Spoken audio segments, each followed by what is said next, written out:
Frodo knew he had to leave the comfort of his home, the Shire, and everything familiar. He wanted to protect it, even though he sometimes felt its people took their peaceful lives for granted. Now more than ever, he longed to keep the Shire safe, a quiet haven he could carry in his heart. Even if he never returned, the road ahead seemed daunting. No holiday or grand adventure like Bilbo's, but a journey into uncertainty, danger chasing close behind. Frodo realized he would have to face it alone, carrying a heavy burden. The thought filled him with fear and doubt, yet deep inside, a spark of hope flickered. A longing to follow Bilbo, to find him again, burned brightly, pushing aside some of his worry. Gandalf watched, seeing strength in Frodo that even Frodo himself didn't fully recognize. It was time to step forward, to leave behind the name Baggins and take on a new identity for the path ahead. With gentle resolve, Gandalf reminded Frodo that courage often grows when least expected, even in the smallest of beings. And so, with quiet determination, Frodo prepared to walk into the unknown, holding on to the thought of the Shire, safe and warm, far behind him. Frodo knew he had to leave the Shire, to wander far from its cozy hills and quiet fields. Though his heart ached at the thought of leaving behind everything familiar, he also felt it was the only way to keep it safe. He dreamed of adventure once, like Bilbo's tales, but now this journey felt heavier, a step into the unknown, carrying danger with him wherever he went. The weight of it all made him feel small and unsteady, but deep inside burned a fierce longing to follow Bilbo, even if it meant facing the vast, uncertain world alone. Gandalf saw the spark in Frodo's eyes, the courage that surprised even himself. "You'll need a new name," Gandalf said gently. "When you leave, go not as Frodo Baggins, but as something simpler. Mr. Underhill will do." And so, with a mix of fear and hope, Frodo prepared to take his first steps beyond home, holding tight to the thought that somewhere, the Shire would remain, safe and waiting. In a quiet moment, Frodo learned he wouldn't have to face the road ahead by himself, but choosing a companion would require great care. Trust was precious, and even words spoken softly could reach unwanted ears. As they spoke, an unusual stillness filled the air, catching their attention. Gandalf, ever watchful, moved swiftly to the window, where he discovered Sam Gamgee hiding below. Poor Sam, startled but honest, swore he'd only been tending to the garden. Yet Gandalf's sharp gaze hinted he suspected otherwise, leaving the truth gently unresolved in the calm night. In a quiet corner of Bag End, Sam found himself in a bit of a fix. Gandalf's sharp gaze and bristling brows made him tremble, but Frodo's calm reassurance kept him steady. "He won't hurt you," Frodo said gently, his own confusion softened by kindness. Sam stumbled through his words, explaining how he'd overheard fragments, something about enemies, rings, elves, and fiery mountains. Tales like these stirred his heart, filling him with wonder and curiosity. "Elves, sir," he exclaimed softly, eyes bright with longing. "Could I see them someday?" Gandalf's stern expression melted into laughter, and with a surprising burst of energy, he lifted Sam right through the window, setting him down inside with a grin. "So, you want to see elves, do you?" he asked, his tone light but thoughtful. The room felt warmer then, as if even worries could dissolve under the glow of shared dreams and quiet understanding. Frodo wished to leave the Shire quietly, without causing a stir, much like Bilbo had done before him. But Gandalf insisted he must not vanish suddenly. Secrecy was important. but so was timing. Frodo suggested autumn as the perfect season for his departure, around his birthday, which would give him time to prepare. Deep down, though, Frodo wasn't ready to go just yet. Bag End felt more precious than ever, now that leaving loomed closer. Still, he resolved to set out on his 50th birthday, following in Bilbo's footsteps. It seemed fitting, and gave him courage. The ring weighed heavily on his mind, though he tried not to dwell on where it might lead him. Gandalf, sensing Frodo's reluctance, smiled gently and reminded him not to delay too long or speak of his plans carelessly. "Be careful," the wizard said softly, "and make sure Sam stays quiet." Frodo admitted he didn't even know exactly where he was headed. Gandalf chuckled warmly, dismissing the worry. For now, they simply needed to move forward with care. Just as they neared, the air filled with deep barks and a commanding call. "Grip! Fang! Wolf! Come here, lads." 2 figures froze in their tracks, but the third stepped forward calmly. The gate creaked open, and 3 great dogs bounded out, their growls echoing softly through the night. A quiet hobbit farmer stood by his gate, his sturdy frame silhouetted against the fading light.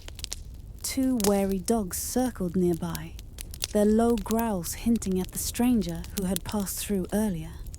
A figure so odd it troubled even this seasoned countryside dweller.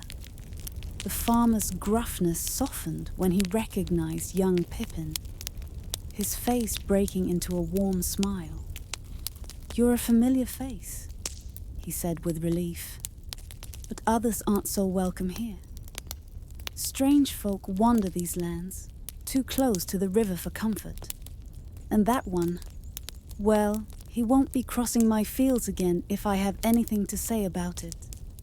His voice trailed off as he glanced toward the horizon, leaving the question of the mysterious traveler hanging softly in the air. A short while ago, a curious traveler made his way up the lane toward the causeway, asking odd questions as he went. The farmer, noticing him, invited the visitor and his friends inside for a moment of comfort and warmth. A mug of good ale awaited them, if they were willing. Sensing the farmer had more to share in his own unhurried way, they accepted. Frodo, though, hesitated, glancing nervously at the dogs. But with a cheerful laugh and a firm command, the farmer called the animals to his side, leaving Frodo and his companions free to move without worry. Pippin then introduced Frodo by name, mentioning his old home at Brandy Hall. At the sound of Baggins, the farmer's eyes widened and he studied Frodo closely. For a fleeting moment, Frodo feared past mischief might resurface. But instead, the farmer clapped him on the arm with a look of surprise. "Well, now," he said, shaking his head. "This is a strange twist indeed." A farmer once shared a curious tale about a strange visitor who came to his door. It was a quiet day when a dark figure on a black horse arrived, cloaked and hooded, asking for someone named Baggins. The farmer didn't trust the man. His dog, Grip, had fled in fear at the sight of him. Though the stranger's voice was odd and sent a chill through the air, the farmer stood firm, telling him there were no Bagginses to be found on his land. With a calm but firm tone, he sent the mysterious rider away, leaving only the stillness of the fields behind. A farmer once met a mysterious stranger cloaked in black, riding a dark horse. The man's voice was strange, his presence unsettling, and even the farmer's dog fled at the sight of him. He asked if the farmer had seen anyone named Baggins. Though the question seemed odd, the farmer stood firm, sending the stranger away with a firm warning that there were no Bagginses to be found on his land. The memory lingered gently, like shadows fading at dusk. Long ago, whispers stirred about Mr. Bilbo and the treasure he once hid beneath Hobbiton's hills. Some wondered if that gold still lay hidden, or who might come seeking it. Frodo listened quietly as Farmer Maggot spoke with a steady voice, warning him to stay safe in Buckland, far from strangers with dark intentions. "You'll find friends here," Maggot assured him. "If trouble follows, let me help. I can keep your secrets." Frodo gazed into the fire, his heart heavy but resolute. He knew the road ahead would not be easy, yet sitting idle offered no solutions. With a quiet thank you for Maggot's kindness, Frodo rose, ready to face whatever awaited beyond the comfort of the warm hearth. In a quiet corner of the Shire, whispers lingered about Mr. Bilbo's mysterious adventures and the treasure he once hid. Frodo, his heir, found himself drawn into this legacy when strange folk began asking questions. Farmer Maggot, wise and observant, noticed something amiss. He urged Frodo to stay safe in Buckland, warning him against those who sought Bilbo's secrets. Maggot offered his help, vowing to protect Frodo if danger came near. Though troubled, Frodo kept his thoughts close, gazing into the fire as Maggot pieced together bits of the puzzle. The farmer saw that Frodo was caught in a web of trouble, but respected his silence. With urgency tempered by calm resolve, Frodo knew they had to press on toward the ferry, even as unease shadowed their path. As the sun dipped below the hills, casting a warm glow over the land, Frodo and his friends found themselves welcomed by Farmer Maggot. For years Frodo had been wary of him and his dogs, but now he realized how mistaken he'd been.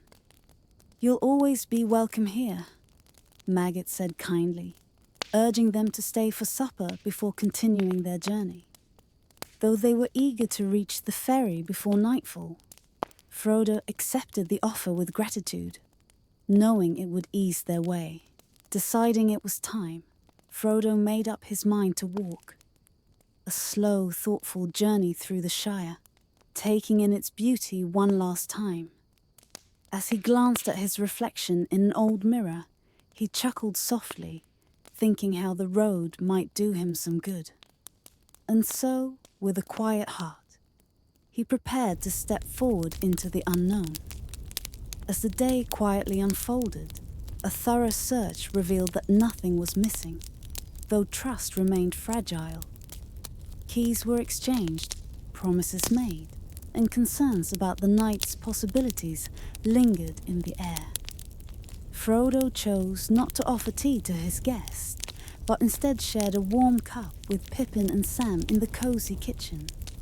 It had been decided that Sam would join Frodo in Buckland to tend to his garden, a plan the gaffer accepted, but didn't entirely embrace, given their new neighbour's prickly nature. Frodo marked the moment as they finished their last meal at Bag End, leaving dishes behind for others to handle.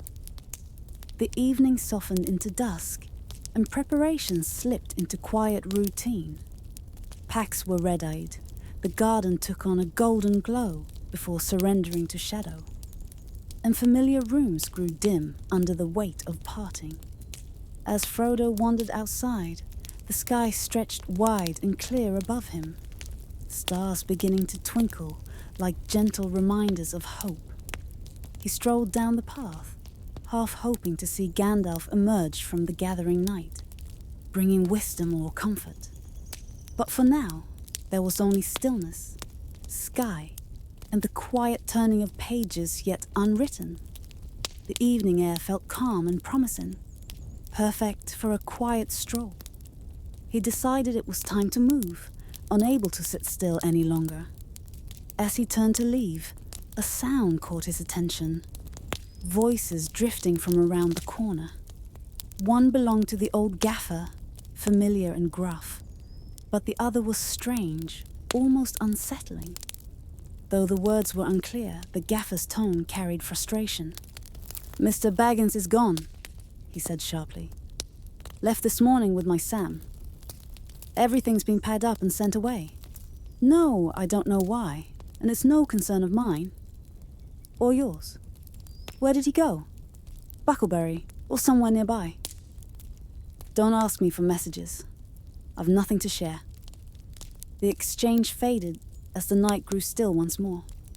The footsteps faded down the hill, and Frodo felt a quiet relief that they hadn't come closer. He was tired of questions and prying eyes. Shaking off the thought, he turned back to Bag End where Pippin waited on the porch. Sam wasn't there, but Frodo called out, and soon Sam appeared, wiping his mouth after a last goodbye to the beer barrel. Frodo locked the round door and handed the key to Sam.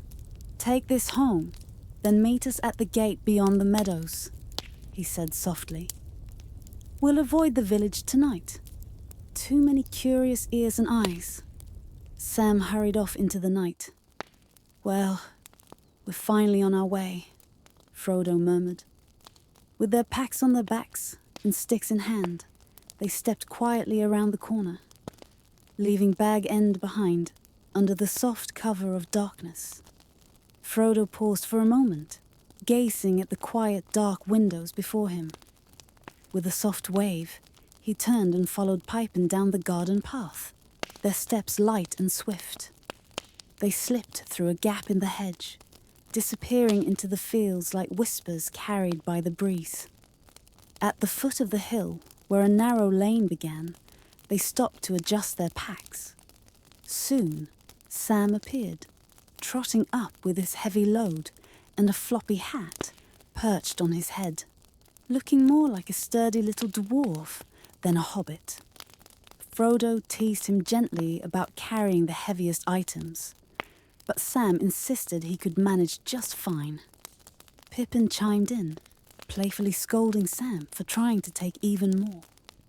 With laughter softening their journey, Frodo led them onward. They walked single file under the cover of night, their path winding along hedgerows and shadowy woods. The world around them grew still, and the three companions moved quietly, leaving the day behind as they ventured into the calm embrace of darkness.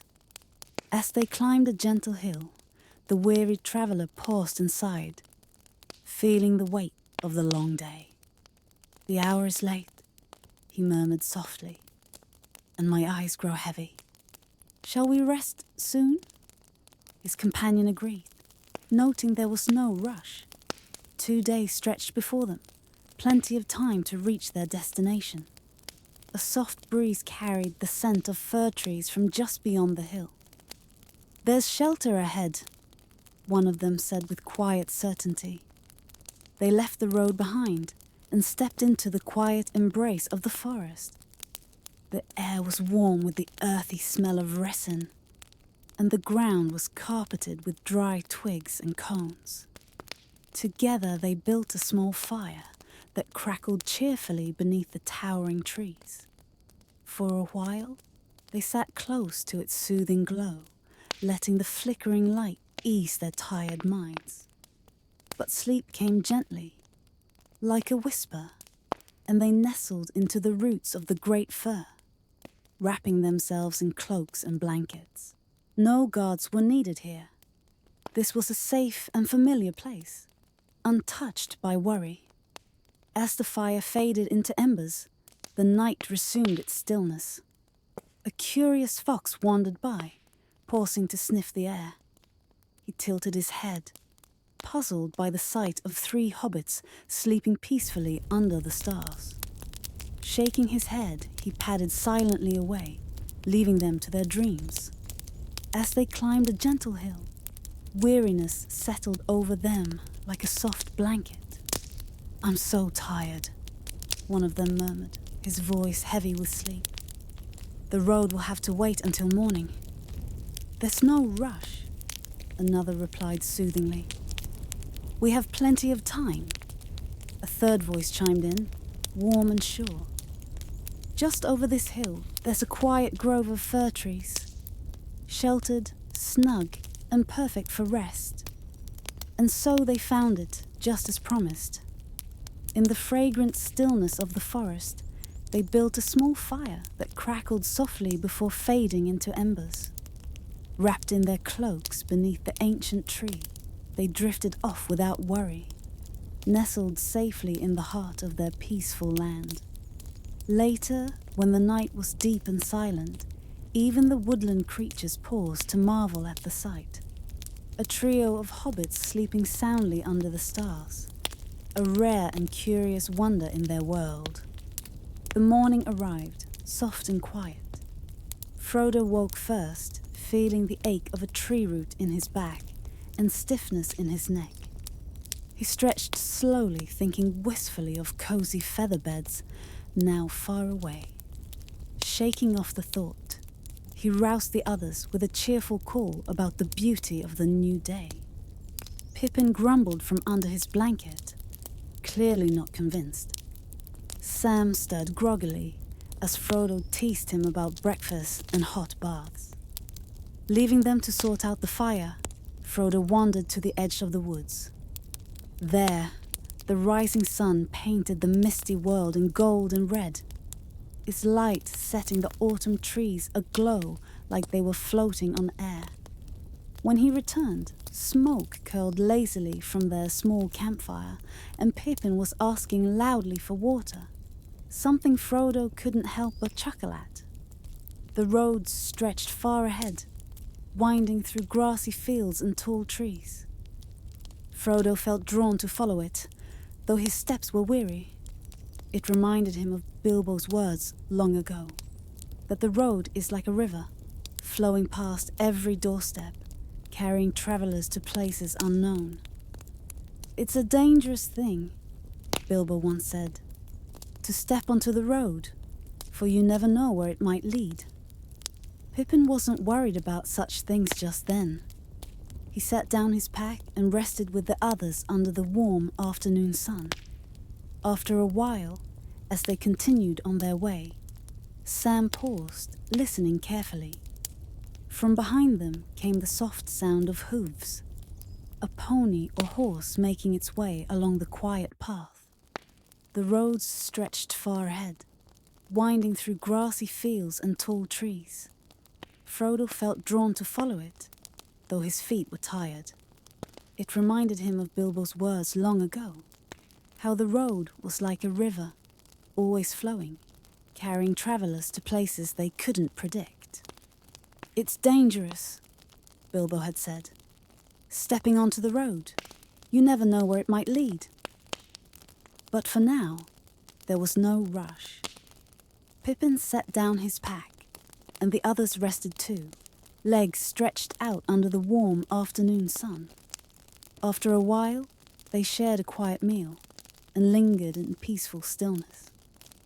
As they walked again, the world seemed calm and empty, the path theirs alone. Then Sam paused, listening closely. From behind them came the soft sound of hooves, a pony or horse, making its way along the quiet road. Frodo and his friends walked along a winding road, glancing back now and then. The path curved away, hiding what lay behind. Frodo wondered if Gandalf might be following them, but something deep inside whispered, it wasn't so. A strange urge to hide washed over him. He didn't want anyone to see him, not even Gandalf. "Let's surprise him," he thought with a small smile, "for being late." His companions quickly ducked into a shallow hollow by the roadside, disappearing from view. Frodo hesitated for a moment, torn between curiosity and caution. Then came the sound of hooves, steady and close. Just in time, he slipped into the tall grass beneath a tree's shadowy branches. Carefully, he peeked out. A black horse appeared around the bend, its rider cloaked and hooded, face hidden. The figure paused under the tree, motionless, as though listening or searching. From within the hood came a soft sniffing sound, like someone hunting for a faint trace. Fear gripped Frodo tightly. His heart raced, yet all he could think of was the ring in his pocket. It called to him, promising safety, Slowly, ever so slowly, his hand began to move toward it. Frodo felt a quiet unease as he touched the chain around his neck. The rider stirred, urging his horse forward. Slow at first, then faster. Frodo watched from the shadows until the figure vanished among the trees. Something about it troubled him deeply. When he returned to Pippin and Sam, they had seen nothing, so he shared what he'd witnessed. "It was as if he knew I was there," Frodo murmured. "And I didn't want him to find me." Pippin wondered aloud why a stranger would concern himself with hobbits. But Sam suddenly spoke up. "That rider comes from Hobbiton," he said quietly. "I've just remembered something. My father mentioned seeing him." The air grew still as Frodo looked at Sam, waiting for more. The night seemed darker now, yet the warmth of friendship lingered close, offering comfort against the unknown. A curious visitor came looking for Mr. Baggins at Bag End, but he had already gone. The visitor, tall and dark, seemed upset to hear that Mr. Baggins had left for good. He hissed and stooped over the gaffer, who was taking a quiet evening stroll. The gaffer didn't like the look or sound of him. He thought the stranger might be one of the big folk from faraway lands. When Frodo heard about it later, he wished he'd asked more questions, though no harm seemed to have come from the encounter. Still, it left everyone wondering if the mysterious rider was truly connected to their story. The hobbits left Hobbiton quietly, hoping not to be followed. Sam wondered about the strange rider and his keen sense of smell, while Frodo worried that waiting for Gandalf might have only made things harder. Though Pippin pressed for answers, Frodo chose to keep his thoughts to himself, saying only that they should move on. Staying off the road, they walked carefully through the grass and trees, their path slow and uneven. The sun dipped low, painting the sky red, and as evening settled in, they found shelter in the hollow of a great old tree. Inside, they rested softly, sharing a quiet meal and listening to the sounds of twilight around them. When they emerged again, the world was hushed. The lane ahead bathed in the gentle dimness of fading light. The west wind softly sighed through the trees, and leaves whispered secrets to one another. The road gently dipped into the quiet dusk, where a single star emerged above the darkening horizon.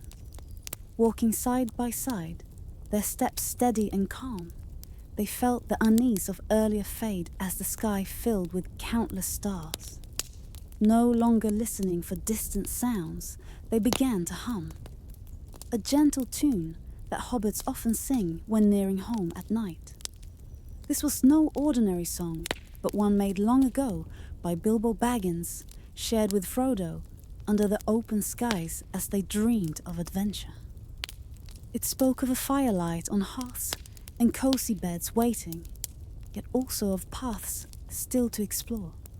Trees, stones, hills and streams, all left behind for now. For just beyond each corner might wait something new. A hidden gate, a secret trail leading toward moonlit dreams or sunlit horizons.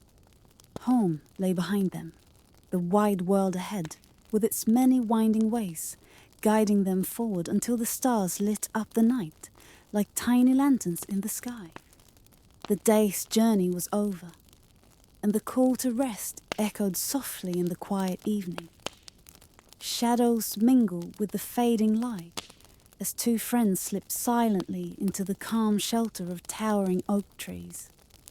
The world grew still, their breaths hushed, listening for the faint sound of hooves approaching along the winding path.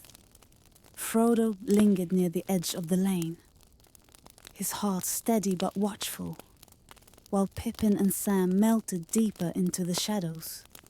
Through the dim glow of twilight, a dark shape paused between the trees, motionless and intent. The night held its secrets close, wrapping all in silence as they waited, hidden beneath starlit skies. A dark figure, like a shadow of a horse, led by an even smaller shadow, lingered near the edge of the path. It swayed gently, sniffing the air, before bending low and creeping closer. Frodo felt a sudden urge to slip on the ring, his hand instinctively reaching for it. But just then, soft voices filled the night, clear and melodic, like laughter carried on the breeze. The shadow paused, then rose and melted away into the darkness, vanishing as quickly as it had come. "Elves," whispered Sam, his voice full of wonder. Frodo nodded. "They wander here sometimes, though they belong to lands far beyond. Their song saved us tonight." Sam's heart raced with excitement. "Can we see them?" "Hush now," Frodo murmured. "Just listen." The morning of September 22nd arrived with clear skies and cheerful festivities. Bilbo Baggins hosted a grand gathering, inviting nearly everyone nearby, and even some from far away. He greeted each guest warmly at the gate, handing out gifts to all, as was the Hobbit custom on birthdays. Merry and Pippin softly sang a song they had prepared, one that echoed an old tune about setting off on an adventure. Their voices blended gently as they spoke of leaving warmth behind to journey through wind and rain, over woods and mountains, toward Rivendell, where elves dwelled under misty skies. The road ahead was uncertain, with challenges lurking both behind and before them, but their resolve was steady. They would ride forth at dawn. Frodo listened quietly, then smiled. "That was lovely," he said.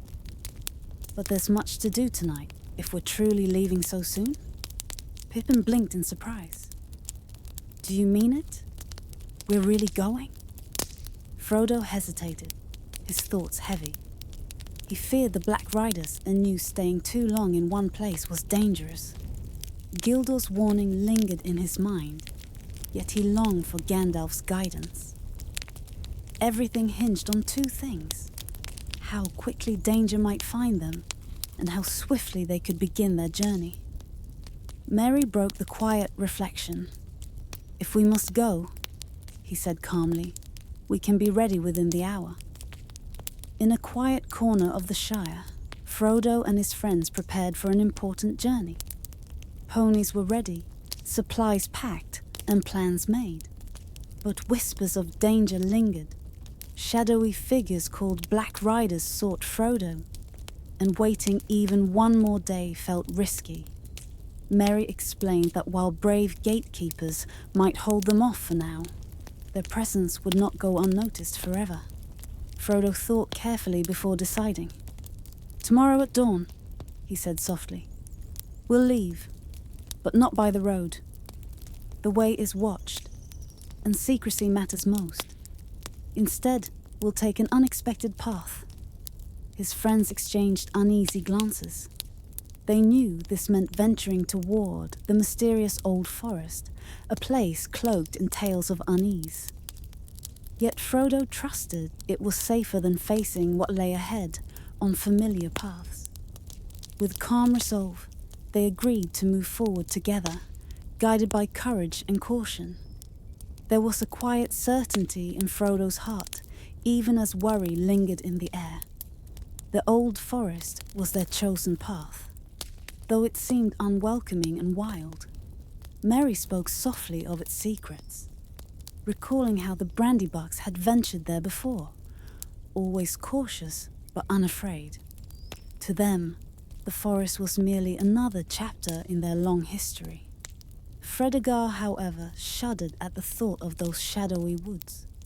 He would stay behind, content to remain in the safety of home, watching over the illusion that all was well.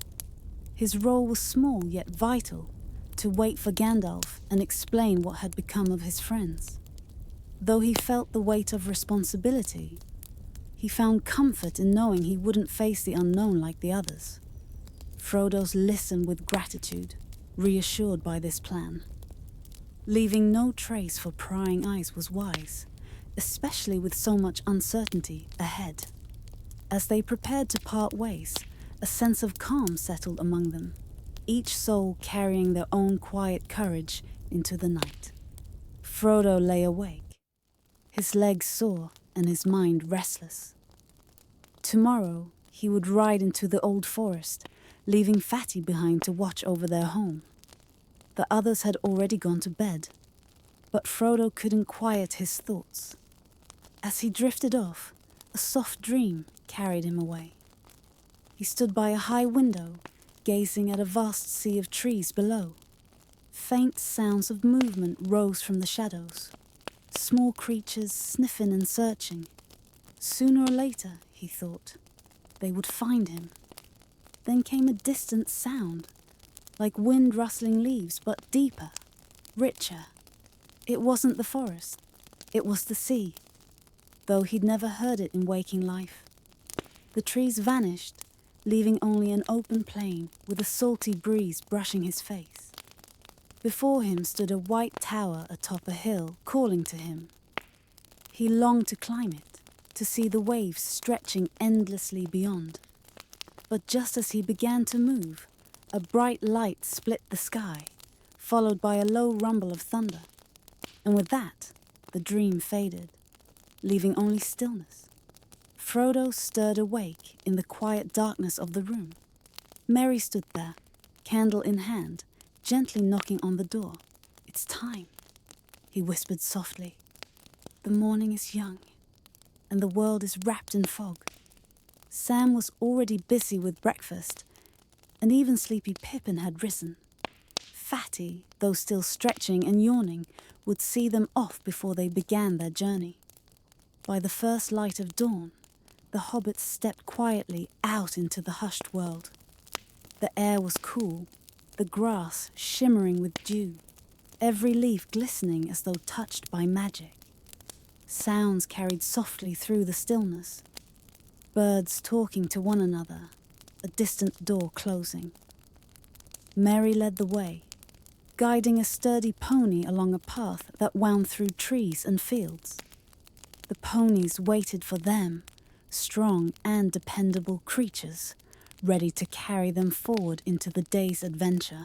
Under the gentle canopy of whispering trees, Sam savoured breads softer than any he'd known, and fruit sweeter than wild berries, their taste richer than any garden's bounty. He drank from a cup filled with a golden draught, cool like a mountain stream on a summer day. Though words failed him to fully capture the wonder of that night, it stayed etched in his heart as something extraordinary. "If I could grow apples like these," he mused softly, "I'd call myself truly a gardener." Yet it was the singing that lingered deepest within him. Nearby, Frodo sat content, sharing laughter and stories while savouring every bite. His thoughts drifted often to the melodic elf speech around him, and he spoke kindly to those who served, thanking them in their own tongue. They smiled warmly, calling him a treasure among hobbits. Pippin, overcome by drowsiness, was carried away to rest beneath the stars, tucked into a soft bed where dreams took him through the night. Sam refused to leave Frodo's side, curling up at his feet until sleep finally claimed him too. Frodo stayed awake longer, speaking quietly with Gildor. Their conversation wove between tales of old and shadows looming in the wider world. Darkness gathering, wars stirring, elves departing. Frodo's voice softened as he asked about Bilbo, his beloved friend. Gildor's smile held both warmth and mystery. "I have seen him," he said simply, then fell silent. "You carry burdens you do not speak of," Gildor observed gently.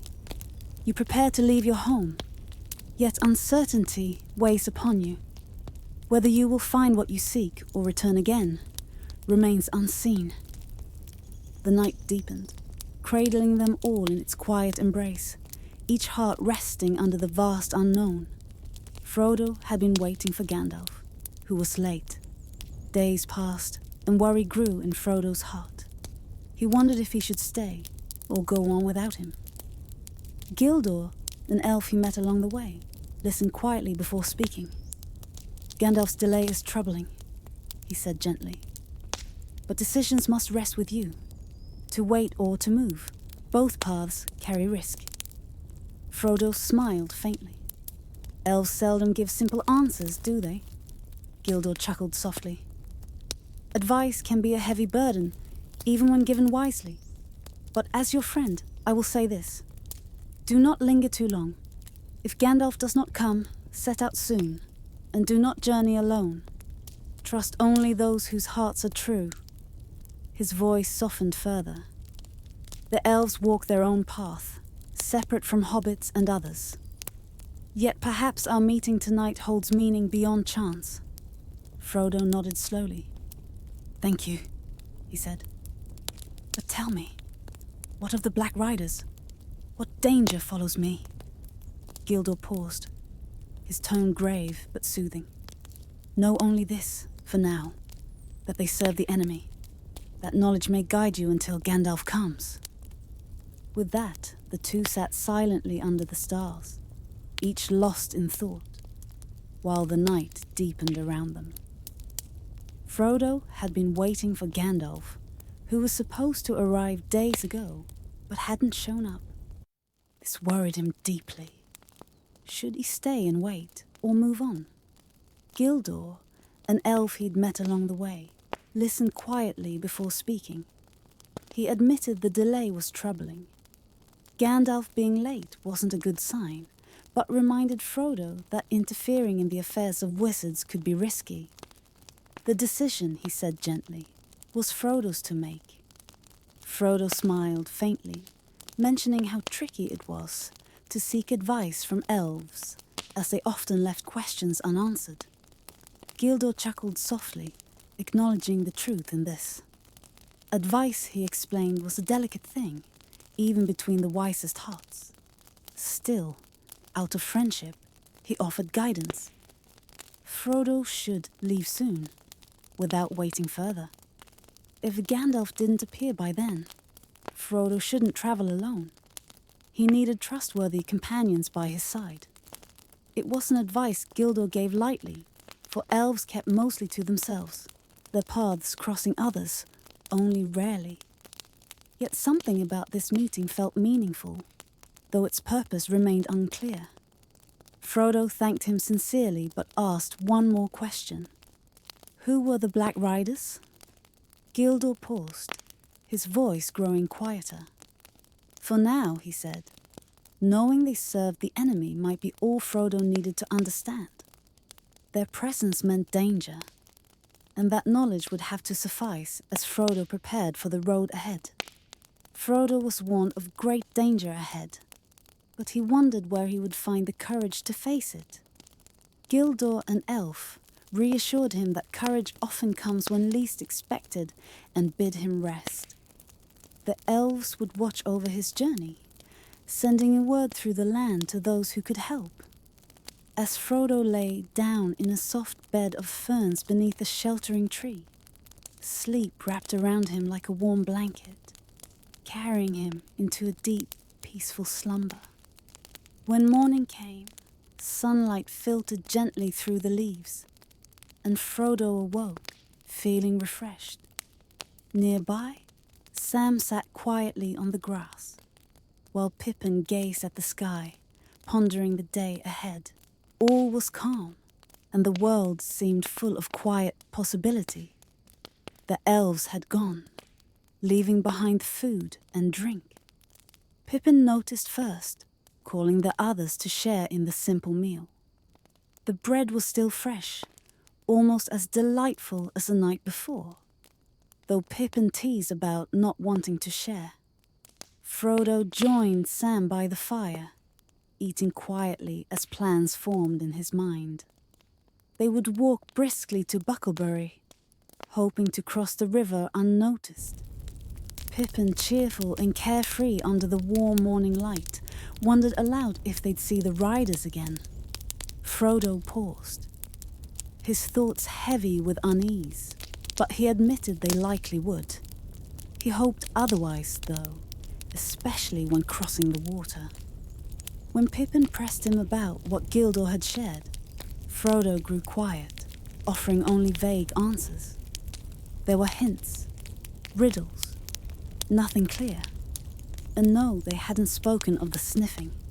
Frodo's patience wore thin, and he asked for silence while he ate, needing space to think. Pippin laughed lightly at this, wandering off toward the green fields, leaving Frodo alone with his thoughts. Though the morning sparkled brightly, it did little to ease the shadow of worry that lingered in his heart. In a quiet corner of the Shire, there lived a hobbit named Bilbo Baggins, who was known for his peculiar ways and enduring energy. Though time moved steadily forward, it seemed to touch him lightly, leaving him as lively at 99 as he had been at 50.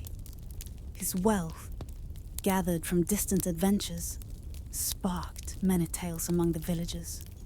But Bilbo's kindness kept their goodwill close. He shared what he had and welcomed those who sought his company, especially young Frodo, his cousin and chosen heir.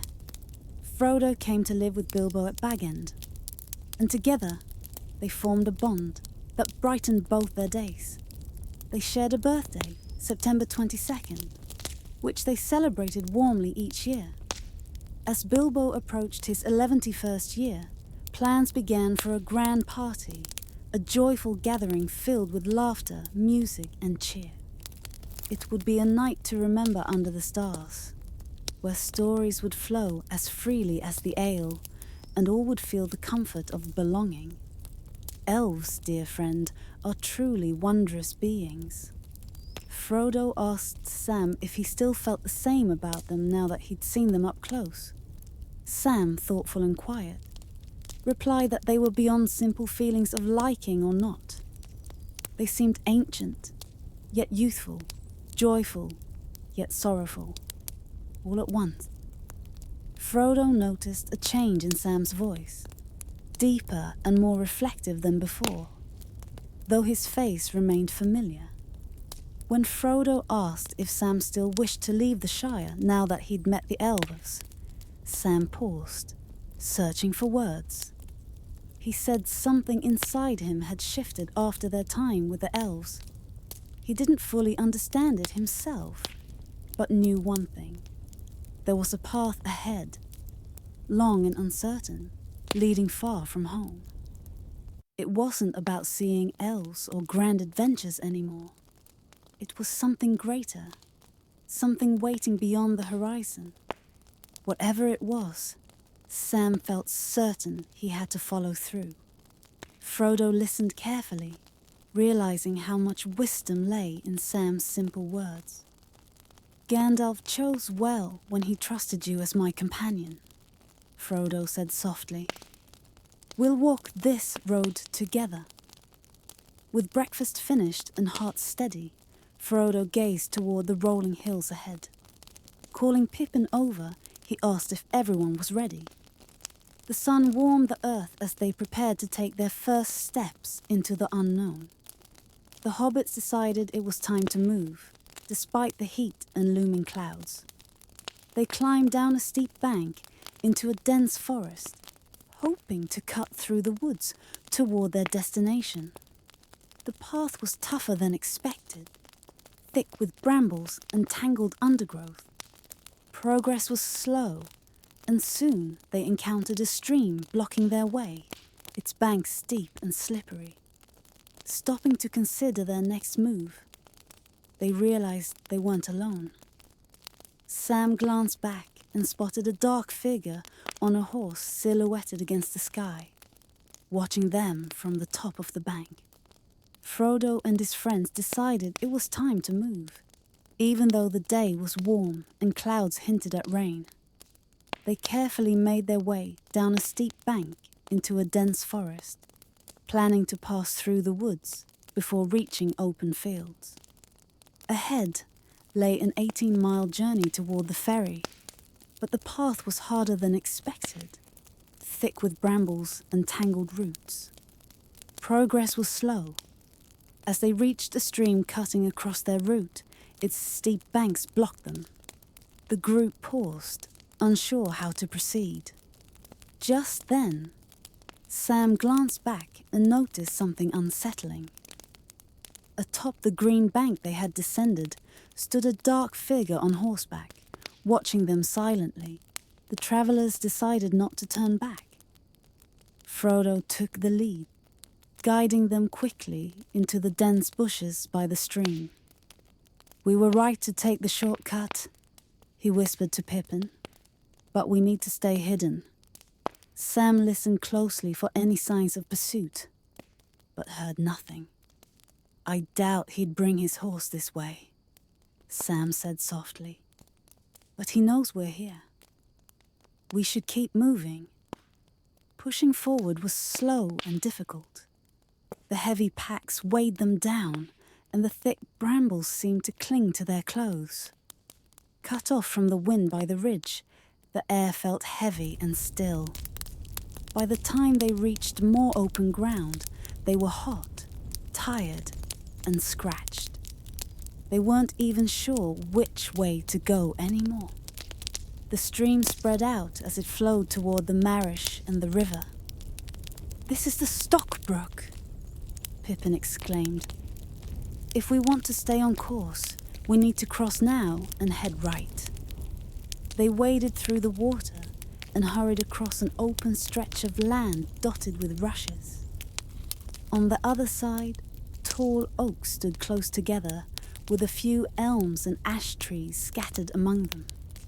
The ground was mostly flat, though leaves swirled in sudden gusts of wind. Rain began to fall gently at first, then poured down steadily. They pressed on as fast as they could, their feet squelching through grass and drifts of old leaves, the sound of rain soothing and constant all around them. The night grew quiet, but the stillness was broken by a haunting sound carried on the wind, a wailing cry that rose and fell sharp and mournful. Frodo stood abruptly, his heart uneasy, as another answering call echoed faintly in the distance, sending shivers through them all. Pippin tried to lighten the mood, but his voice trembled. Frodo shook his head. It wasn't an animal or bird. It was something else, a voice with words he couldn't understand, yet unmistakably unnatural. No one spoke of what they feared most, the riders. They hesitated, torn between staying hidden and pressing forward, but the open fields ahead offered no shelter. Delaying would only make things worse. With heavy hearts, they shouldered their packs and stepped cautiously out of the woods into the moonlit grasslands. The trees fell behind them, and the vast expanse lay ahead. Their path had veered too far south, and though Bucklebury Hill was visible across the river, it now sat to their left. Moving swiftly yet silently, they crossed the open land, each step bringing them closer to the unknown. The night grew quiet, but the stillness was broken by a haunting sound carried on the wind. It was a cry, long, lonely, and chilling, rising and falling until it ended in a sharp, piercing note. Before long, another answered it, fainter, but just as unsettling. The group froze, hearts pounding, listening to the echoes fade into silence. "It wasn't an animal," Frodo murmured softly. "It was a call, though I couldn't make out the words. No hobbit could make such a sound." No one spoke further of what they'd heard, but unease lingered in their steps. They knew they had to press on, crossing the open land while daylight remained. Shouldering their packs once more, they left the shelter of the trees behind. Ahead lay wide grassy fields stretching towards the river, where Bucklebury Hill rose faintly in the distance. Keeping close together, they moved swiftly, hoping the vast openness would soon give way to safety. There was a man who had long been afraid of Farmer Maggot and his dogs, ever since he was young. As a boy, he'd sneaked onto the farm to pick mushrooms and been caught. The farmer had scolded him, shown him to the dogs, and sent them chasing after him all the way home. Though he doubted the dogs would truly have harmed him, the memory stayed with him for years, keeping him far from the farm. One day, as he walked with friends along the lane near the farm, they reassured him. Old Maggot, they said, was a good sort if you respected his land. They weren't trespassing this time, and if they met him, his friend would do the talking. Sure enough, as they approached, the deep barks of the dogs filled the air. 3 large hounds bounded out, teeth bared, but Pippin stood calm, ready to greet them. The others paused, hearts steady, trusting him to guide them through. There was a man who had long avoided a certain farm, fearful of its owner and his dogs. As a boy, he'd been caught picking mushrooms there, and the farmer, after a firm scolding, introduced him to the hounds. "Remember this face," the farmer had said with a grin. "Next time, you can chase him yourselves." The memory of their barking pursuit stayed with him for years. Now, walking along a quiet lane under the stars, he listened as his companion reassured him. "It's time to make peace," came the gentle voice. "The old farmer is kind enough if you respect his land. I'll handle things if we meet." They approached the sturdy brick farmhouse, its walls enclosing gardens and fields. Just as they neared, the air filled with deep barks and a commanding call. "Grip! Fang! Wolf! Come here, lads!" 2 figures froze in their tracks, but a third stepped forward calmly. The gate creaked open, and 3 great dogs bounded out, their growls echoing softly through the night. A quiet hobbit farmer stood by his gate, his sturdy frame silhouetted against the fading light. 2 wary dogs circled nearby, their low growls hinting at the stranger who had passed through earlier. A figure so odd it troubled even this seasoned countryside dweller. The farmer's gruffness softened when he recognized young Pippin, his face breaking into a warm smile. "You're a familiar face," he said with relief. "But others aren't so welcome here. Strange folk wander these lands, too close to the river for comfort. And that one, well, he won't be crossing my fields again if I have anything to say about it." His voice trailed off as he glanced toward the horizon, leaving the question of the mysterious traveler hanging softly in the air.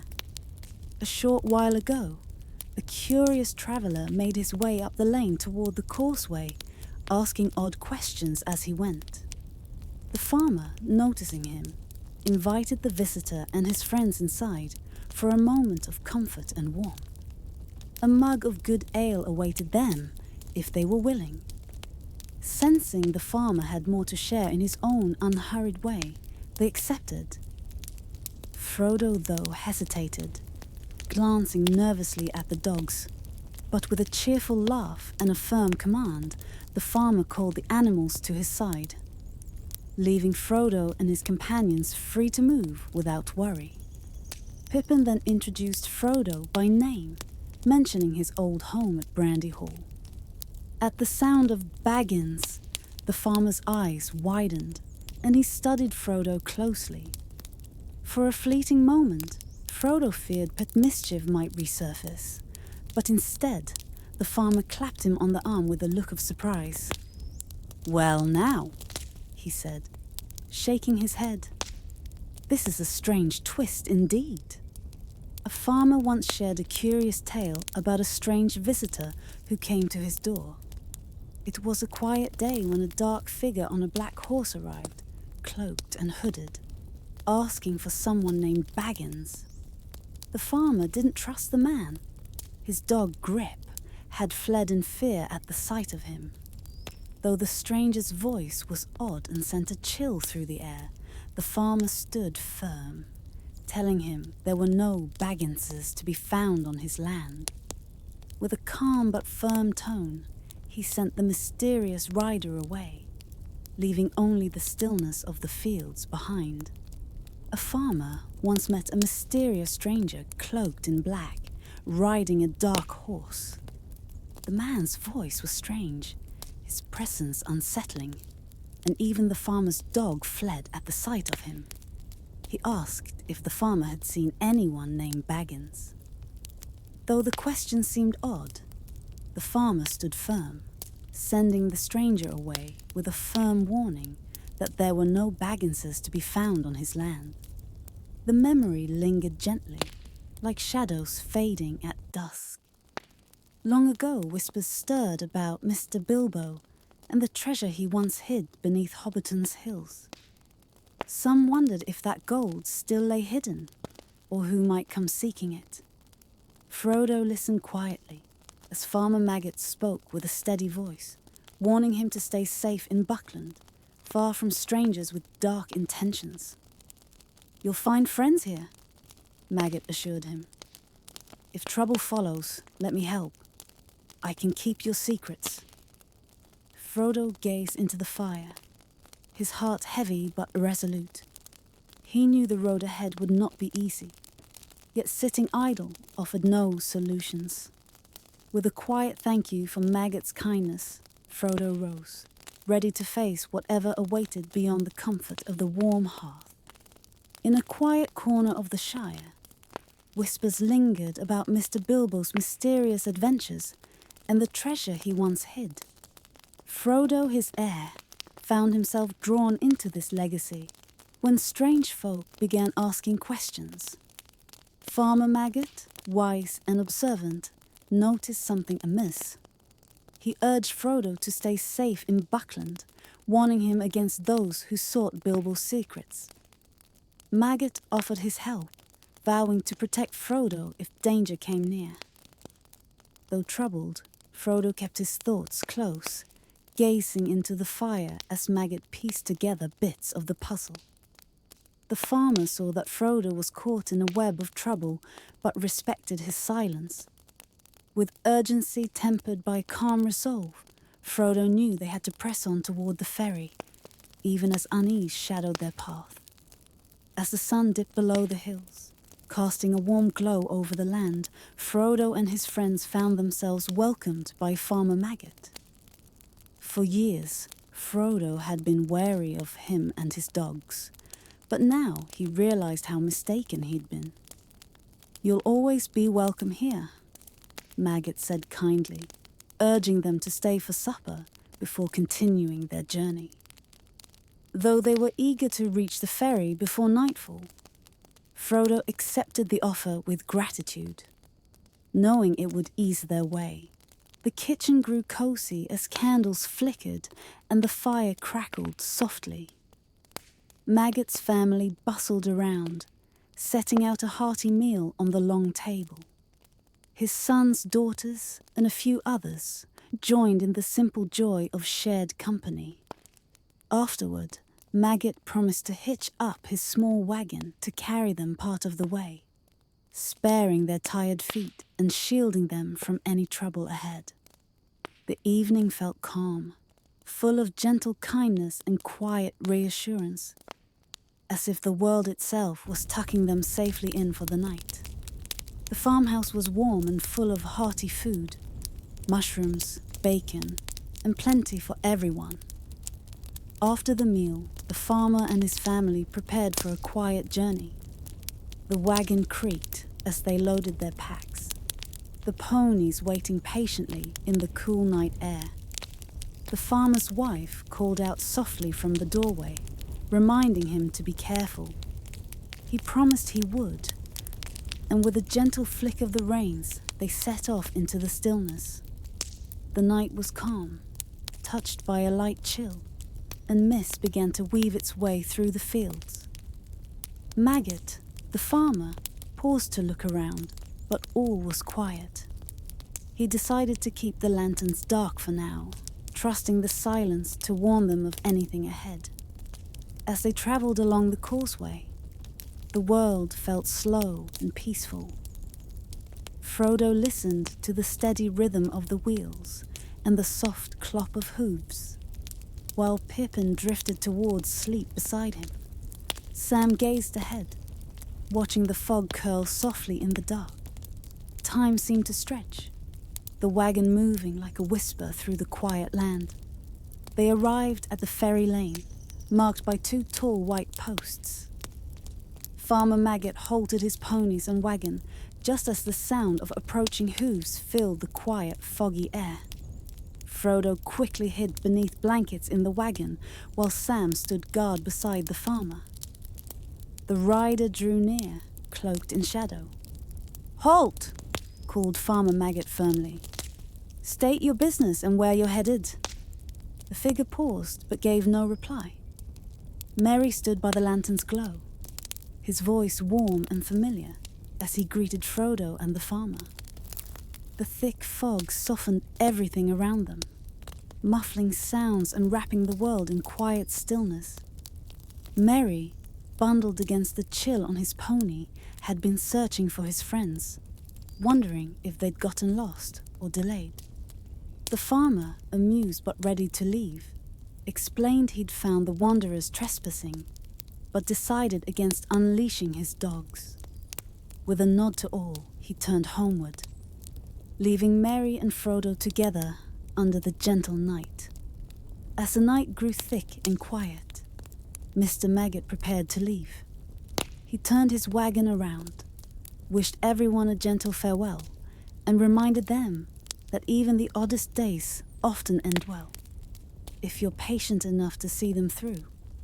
Before departing, he remembered a gift from Mrs. Maggot, a large basket for Mr. Baggins, filled with something fragrant and comforting. As the wagon's lanterns faded into the misty darkness, Frodo discovered the source of the warm, earthy scent: mushrooms. Merry suggested they head home too, sensing there was more to uncover, but deciding it could wait until they were safe indoors.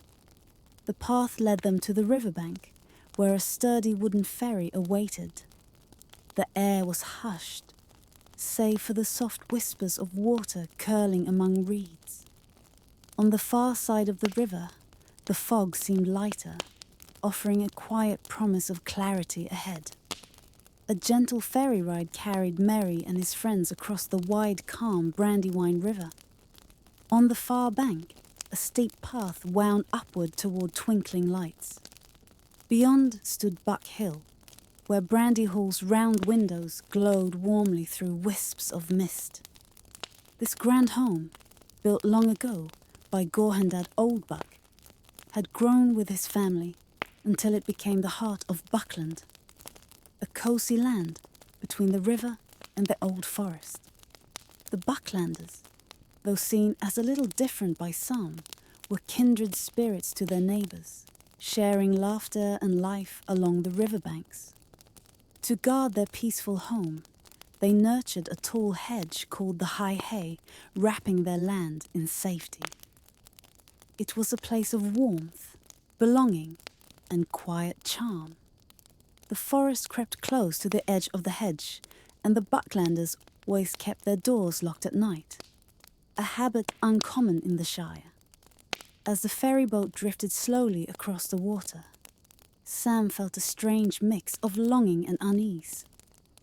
Behind him lay the comfort of home, shrouded in mist, while ahead stretched an uncertain path. He glanced back wistfully, wishing things could have stayed simple. When they reached the shore, Sam whispered hoarsely, "Look back, Mr. Frodo. Do you see anything?" Across the river, under dim lamplight, they glimpsed a shadowy figure swaying oddly before retreating into darkness. "Something is following us," Frodo murmured. Without another word, they hurried up the path, leaving the far shore veiled in mist. Safe on the other side, Frodo sighed with relief. "Thank goodness there are no boats on the western bank," he said softly. And with that, they walked on together, ready for whatever lay ahead. They stepped inside and closed the door, leaving the world outside. The hall was spacious, with doors lining the walls and a passage stretching ahead. "What do you think?" asked Merry, coming down the passage. "We've worked hard to make it feel like home." Frodo glanced around. It did feel familiar. His favorite things, Bilbo's treasures, all placed just so, as if Bag End had followed him here. The house was warm, cozy, inviting. For a moment, he wished he could stay forever, leave behind his worries, and live quietly among friends. But he knew better. He would have to tell them soon that his journey wasn't ending. It was only beginning. That night, before sleep, he'd share the truth. "It's wonderful," Frodo said softly. "I almost feel like I haven't left at all." Cloaks were hung, packs set aside, and Merry guided them down the passage to a room aglow with firelight. Steam curled into the air. "A bath!" Pippin exclaimed, eyes lighting up. "Who goes first?" Frodo teased. "Eldest or fastest? Either way, Peregrine. You'll be last." "No quarrels tonight," Merry laughed. "There's no need. 3 tubs wait, filled with hot water, ready for all of us." And for now, the evening felt peaceful, the weight of tomorrow held at bay. They entered quietly, closing the door behind them, and found themselves in a spacious hall. A warm passage stretched ahead, and Merry greeted them with a smile. "What do you think?" he asked. "We've worked hard to make it feel like home." Frodo looked around and felt a deep sense of familiarity. Many cherished belongings, his own and Bilbo's, were arranged just as they had been at Bag End. The house was cozy and inviting, and for a moment, Frodo wished he could stay forever. Yet, he knew he couldn't. Not with the journey that awaited him. He would have to tell his friends soon, before the night ended, though the thought weighed heavily on his heart. "It's wonderful," Frodo said softly. "It feels as if I never left." The travelers shed their cloaks and set down their packs. Merry guided them down the passage and opened a door, releasing a glow of firelight and a comforting wave of warmth. "A bath!" Pippin exclaimed with delight. "Who goes first?" Frodo teased. "The eldest or the fastest? Either way, Peregrine, you'll be last." Merry chuckled. "Don't worry, I've planned better than that. There are 3 tubs waiting, each with steaming water. No arguments tonight, just rest and peace." The evening was calm, and the house buzzed with quiet energy.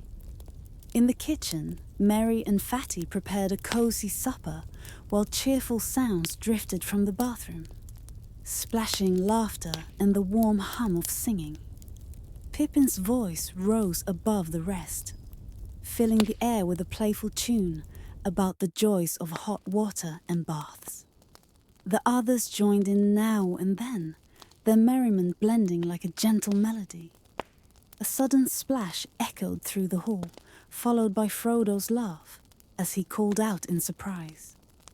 Wrapping himself in a towel, he stepped into the kitchen, shaking droplets from his hair. "It's so steamy in there," he said with a smile. "I'll finish drying in here." Merry glanced up from stirring a pot. "Supper's almost ready, just in time for hungry bathers." The room felt snug and inviting, the promise of food and warmth wrapping around them like a soft blanket. The hobbits gathered in the cozy kitchen, where the fire crackled softly and the table was set near its warm glow. Merry teased Pippin about cleaning up a spill, but soon they were all seated together, sharing a hearty supper. When mushrooms were served, Frodo claimed them proudly, a gift from Mrs. Maggot, whose generosity was legendary among hobbits.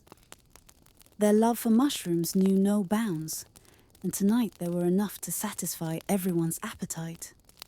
After the meal, they relaxed by the fire, chairs drawn close as the room grew quiet and peaceful. Merry suggested leaving the dishes for later and asked Frodo to share their tale. For a moment, Frodo gazed silently into the flames before Pippin spoke up. He described how they had been pursued by dark riders on horseback, shadowy figures that filled the air with fear. The others listened intently, imagining the thrill and danger of such an adventure, while the firelight flickered gently around them. Frodo had been quiet for a long while, but the others could sense something heavy on his heart. Sam sat nearby, nodding along as Merry began to piece together the story of their journey since leaving home.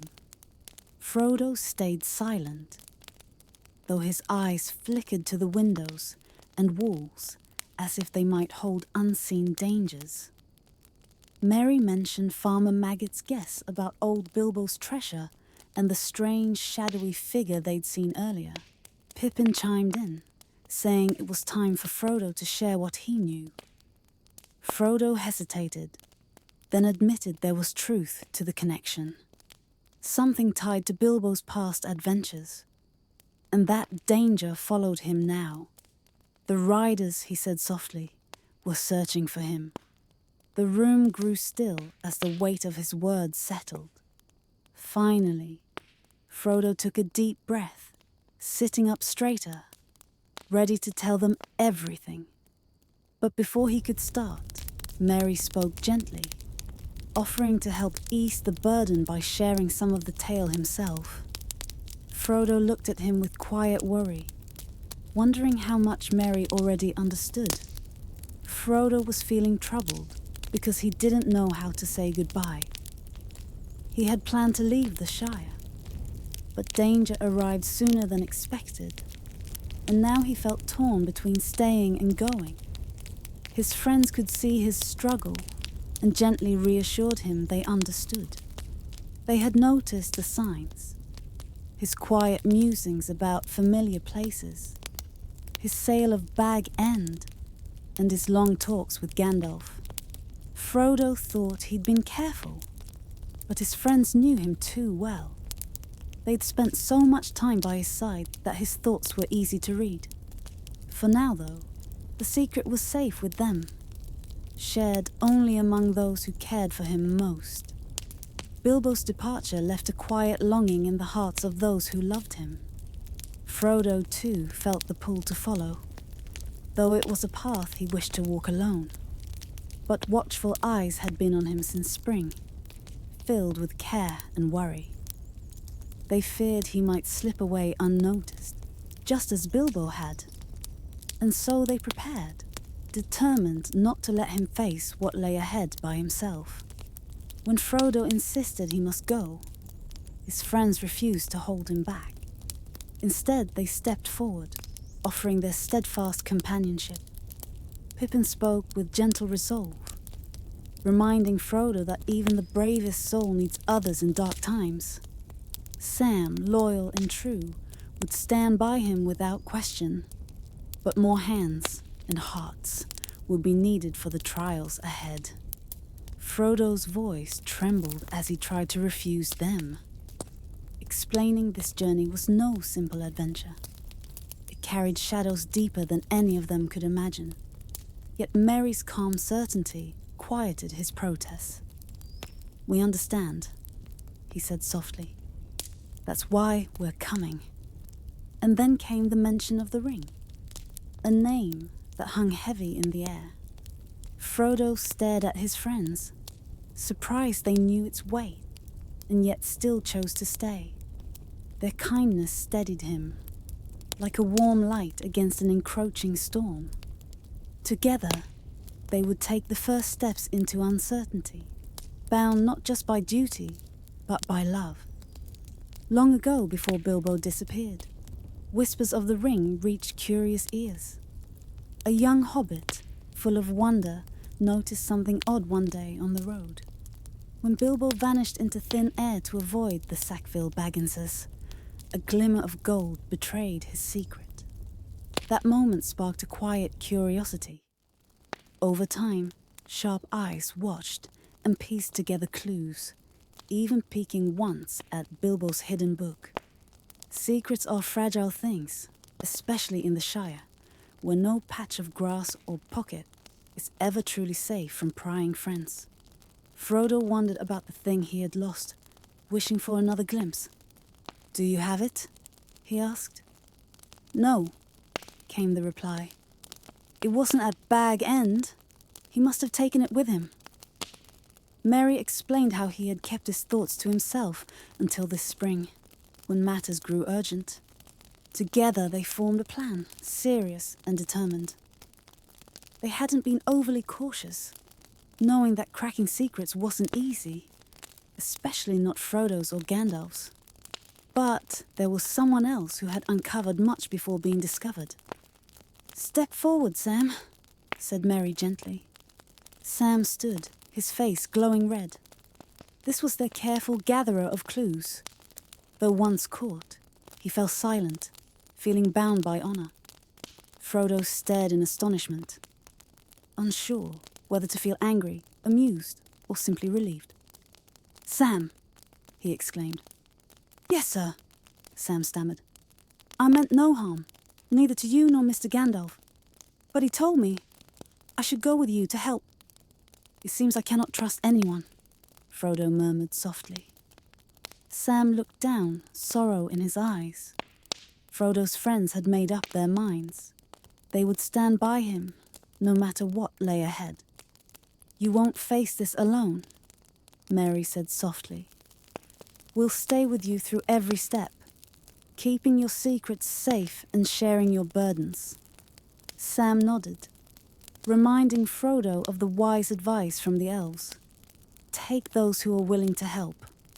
At first, Frodo tried to protest, but seeing their determination and Sam's quiet grin, he couldn't hold back a laugh.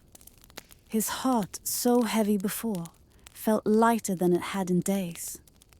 The darkness still loomed, but he was no longer afraid to face it. With his friends beside him, he felt ready.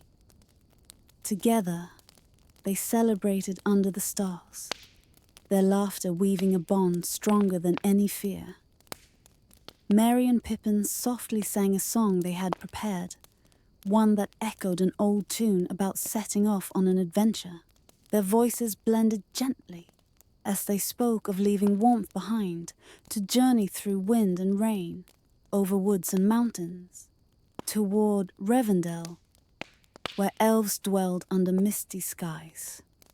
The road ahead was uncertain, with challenges lurking both behind and before them, but their resolve was steady.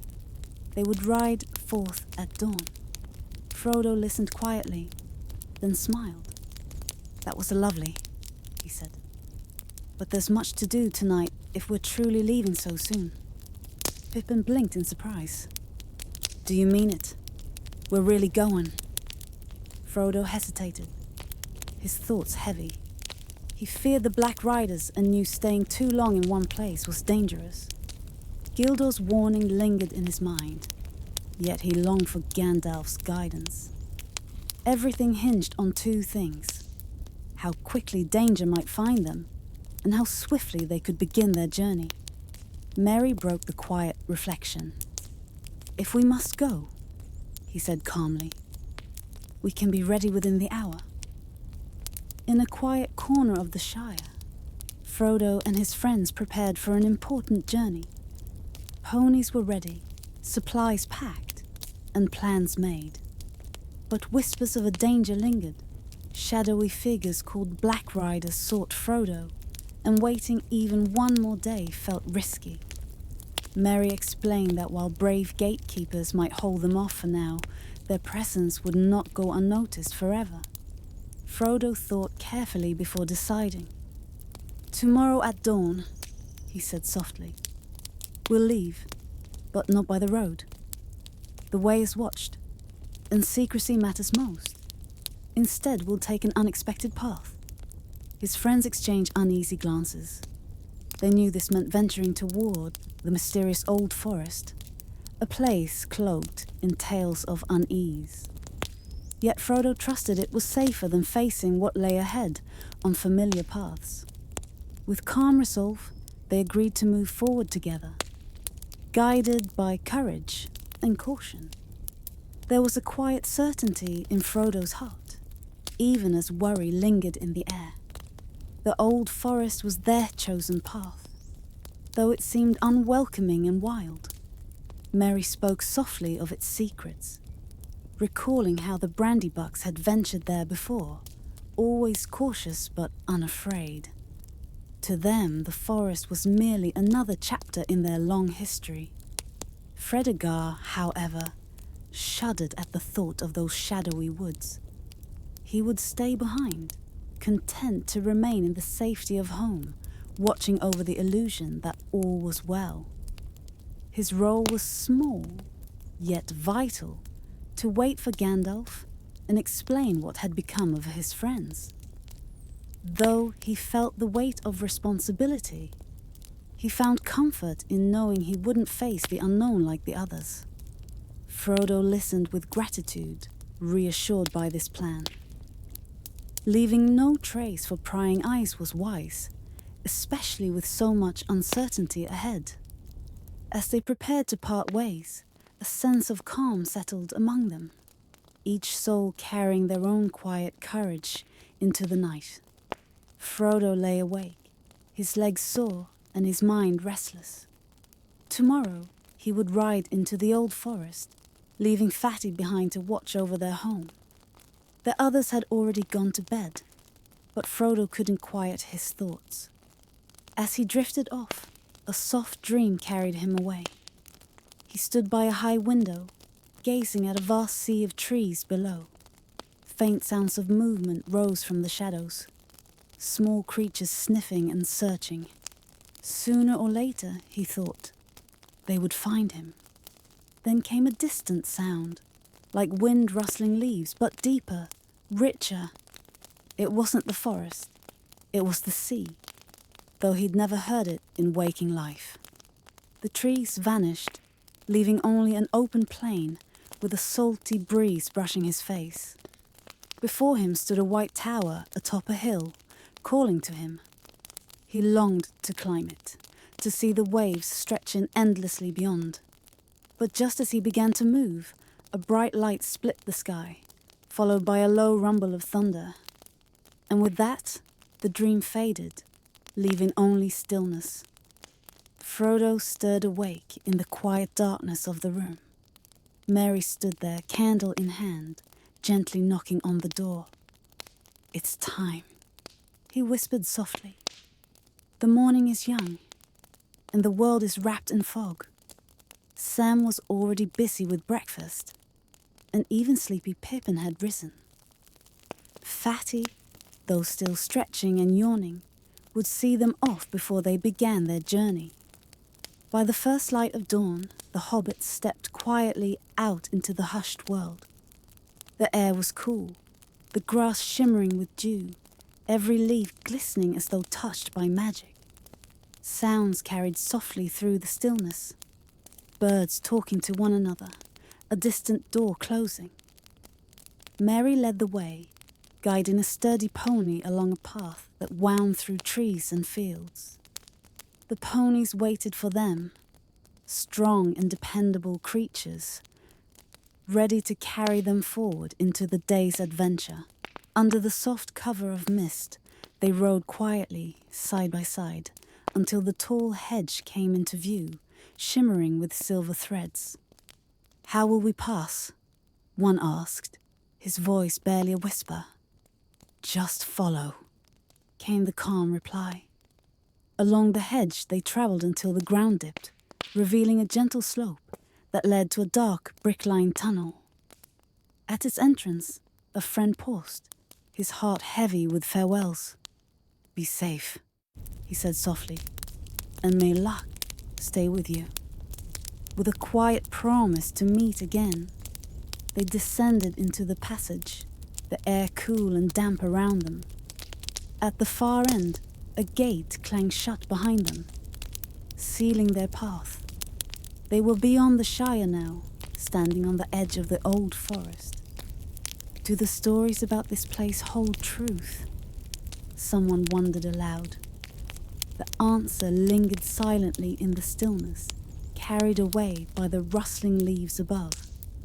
Not far away, a broad path once led toward a place called Bonfire Glade, winding east and slightly north.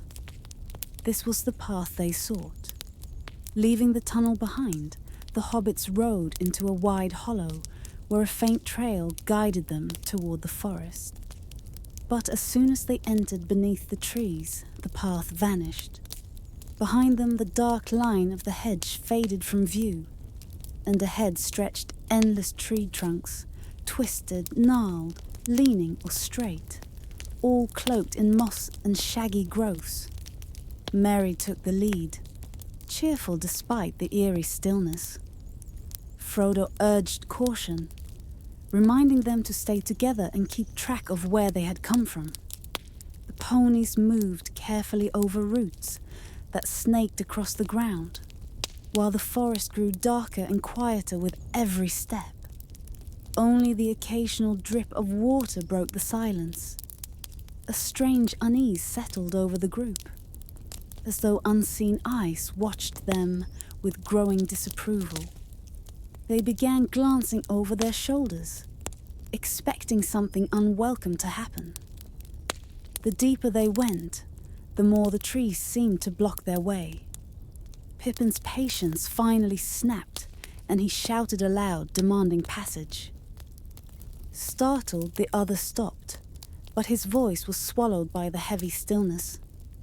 No answer came, yet the woods felt even closer, more watchful, pressing in around them.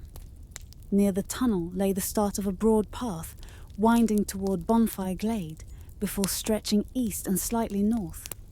A path now sought by weary travellers. The hobbits emerged from the tunnel into a wide hollow, their ponies treading softly as they crossed. A faint trail led them upward beyond the hedge, but it soon vanished beneath the dense canopy of trees. Behind, the dark line of the hedge remained visible through the thickening forest. Ahead, countless tree trunks stood in endless variety, straight or crooked, smooth or gnarled, all cloaked in moss and damp growths. Merry alone kept his cheerfulness, guiding the group forward while Frodo urged caution. "Stay together," he reminded them gently. "Don't lose sight of where we began." They moved carefully among the roots that twisted like ancient fingers across the rising ground. The air was still, save for the occasional drip of water from leaves above. No breeze stirred, yet an unsettling feeling crept over them, a sense of being watched, judged, even resented. It grew stronger with each step, until shoulders tensed and heads turned instinctively, searching for unseen eyes. No clear path revealed itself. Instead, the trees seemed to close ranks around them. Pippin's patience broke first. Unable to bear the weight of silence, he shouted aloud, his voice pleading for passage. Startled, the others froze, but his cry fell flat, swallowed by the heavy quiet of the woods. If anything, the forest felt closer, more alert, its disapproval pressing down on them like a shadow. The hobbits wandered through the shifting, whispering woods, their path uncertain and their spirits wavering. Frodo began to doubt if coming this way had been wise, but Merry reassured them all with gentle words.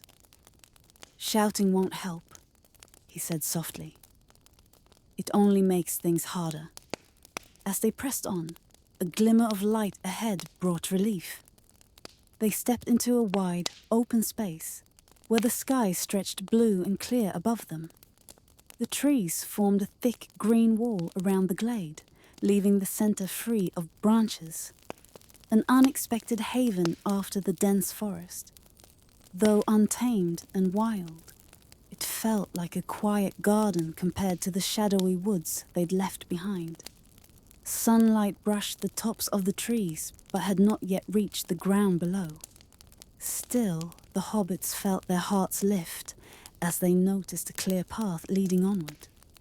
It wound gently upward, sometimes wide and bright, other times shaded by overhanging boughs. With renewed hope, they followed it, sensing that the forest might finally be letting them pass in peace. Their steps grew lighter, their worries quieter, as they moved forward under the softening light. The air grew warm and still as the trees closed in around them, their branches forming a dense, shadowy canopy. The path ahead disappeared from view, and an uneasy feeling settled over the group. Every sound, the soft thud of hooves, the rustle of leaves, felt louder in the heavy silence.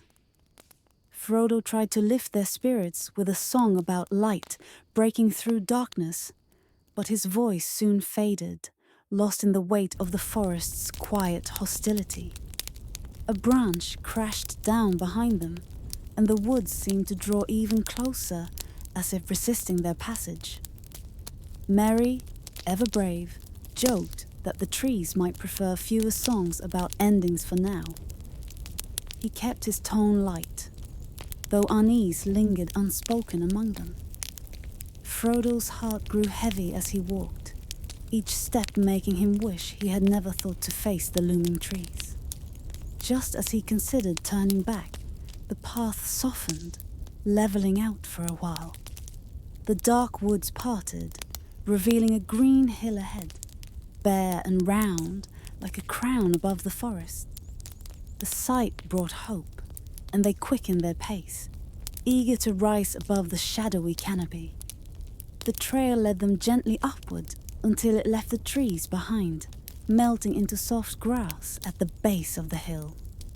They guided their ponies in spiraling circles to the top, where they paused to take in the view.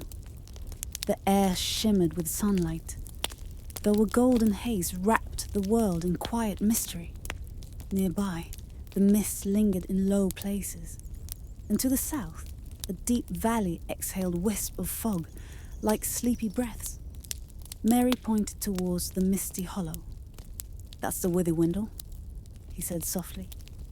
"It flows through the heart of the forest. A strange place, full of whispers and wonder." The others squinted, but saw only veils of vapor cloaking the valley. Beyond it, the southern woods dissolved into dreamlike blur. The sun warmed the hilltop, its light filtered through autumn's gentle haze. It was late morning, yet the world felt timeless, as if the day itself. In a quiet, soothing voice, they wandered through a vast sea of trees, searching for a path that would lead them home. From their hilltop perch, they could see little beyond the endless woods. Only a faint glimpse of distant hills to the east. Though heartened by the sight, those hills were not their destination. They shared a simple meal as sunlight warmed the day, then set off again, hoping to find the road northward. The trail they followed soon twisted and turned, leading them away from their goal. Reluctantly, they left it behind, venturing into thicker woods where the air felt heavier. At first, progress seemed steady, but the forest had other plans. The trees grew denser and hidden dips in the land slowed their steps. Each time they crossed one of these deep trenches, the way forward became harder to find.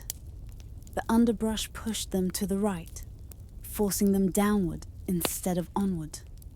Hours passed, and they realized with quiet unease that they were no longer heading north. The forest seemed alive, gently steering them deeper into its heart, farther from escape. Though they walked on, their sense of direction faded, leaving them adrift in the green stillness. As the day grew quiet and the light softened, they found themselves in a deep, shadowy hollow. It was steep and tangled, so they left their ponies and baggage behind, following a gentle stream that led them downward. The air grew thick with the whispers of willow leaves, fluttering yellow in the breeze, as the trickle of water grew into a lively brook. Soon they emerged from the dim gully into golden afternoon sunlight. Before them stretched a hidden land, warm and drowsy, cradled between two steep banks.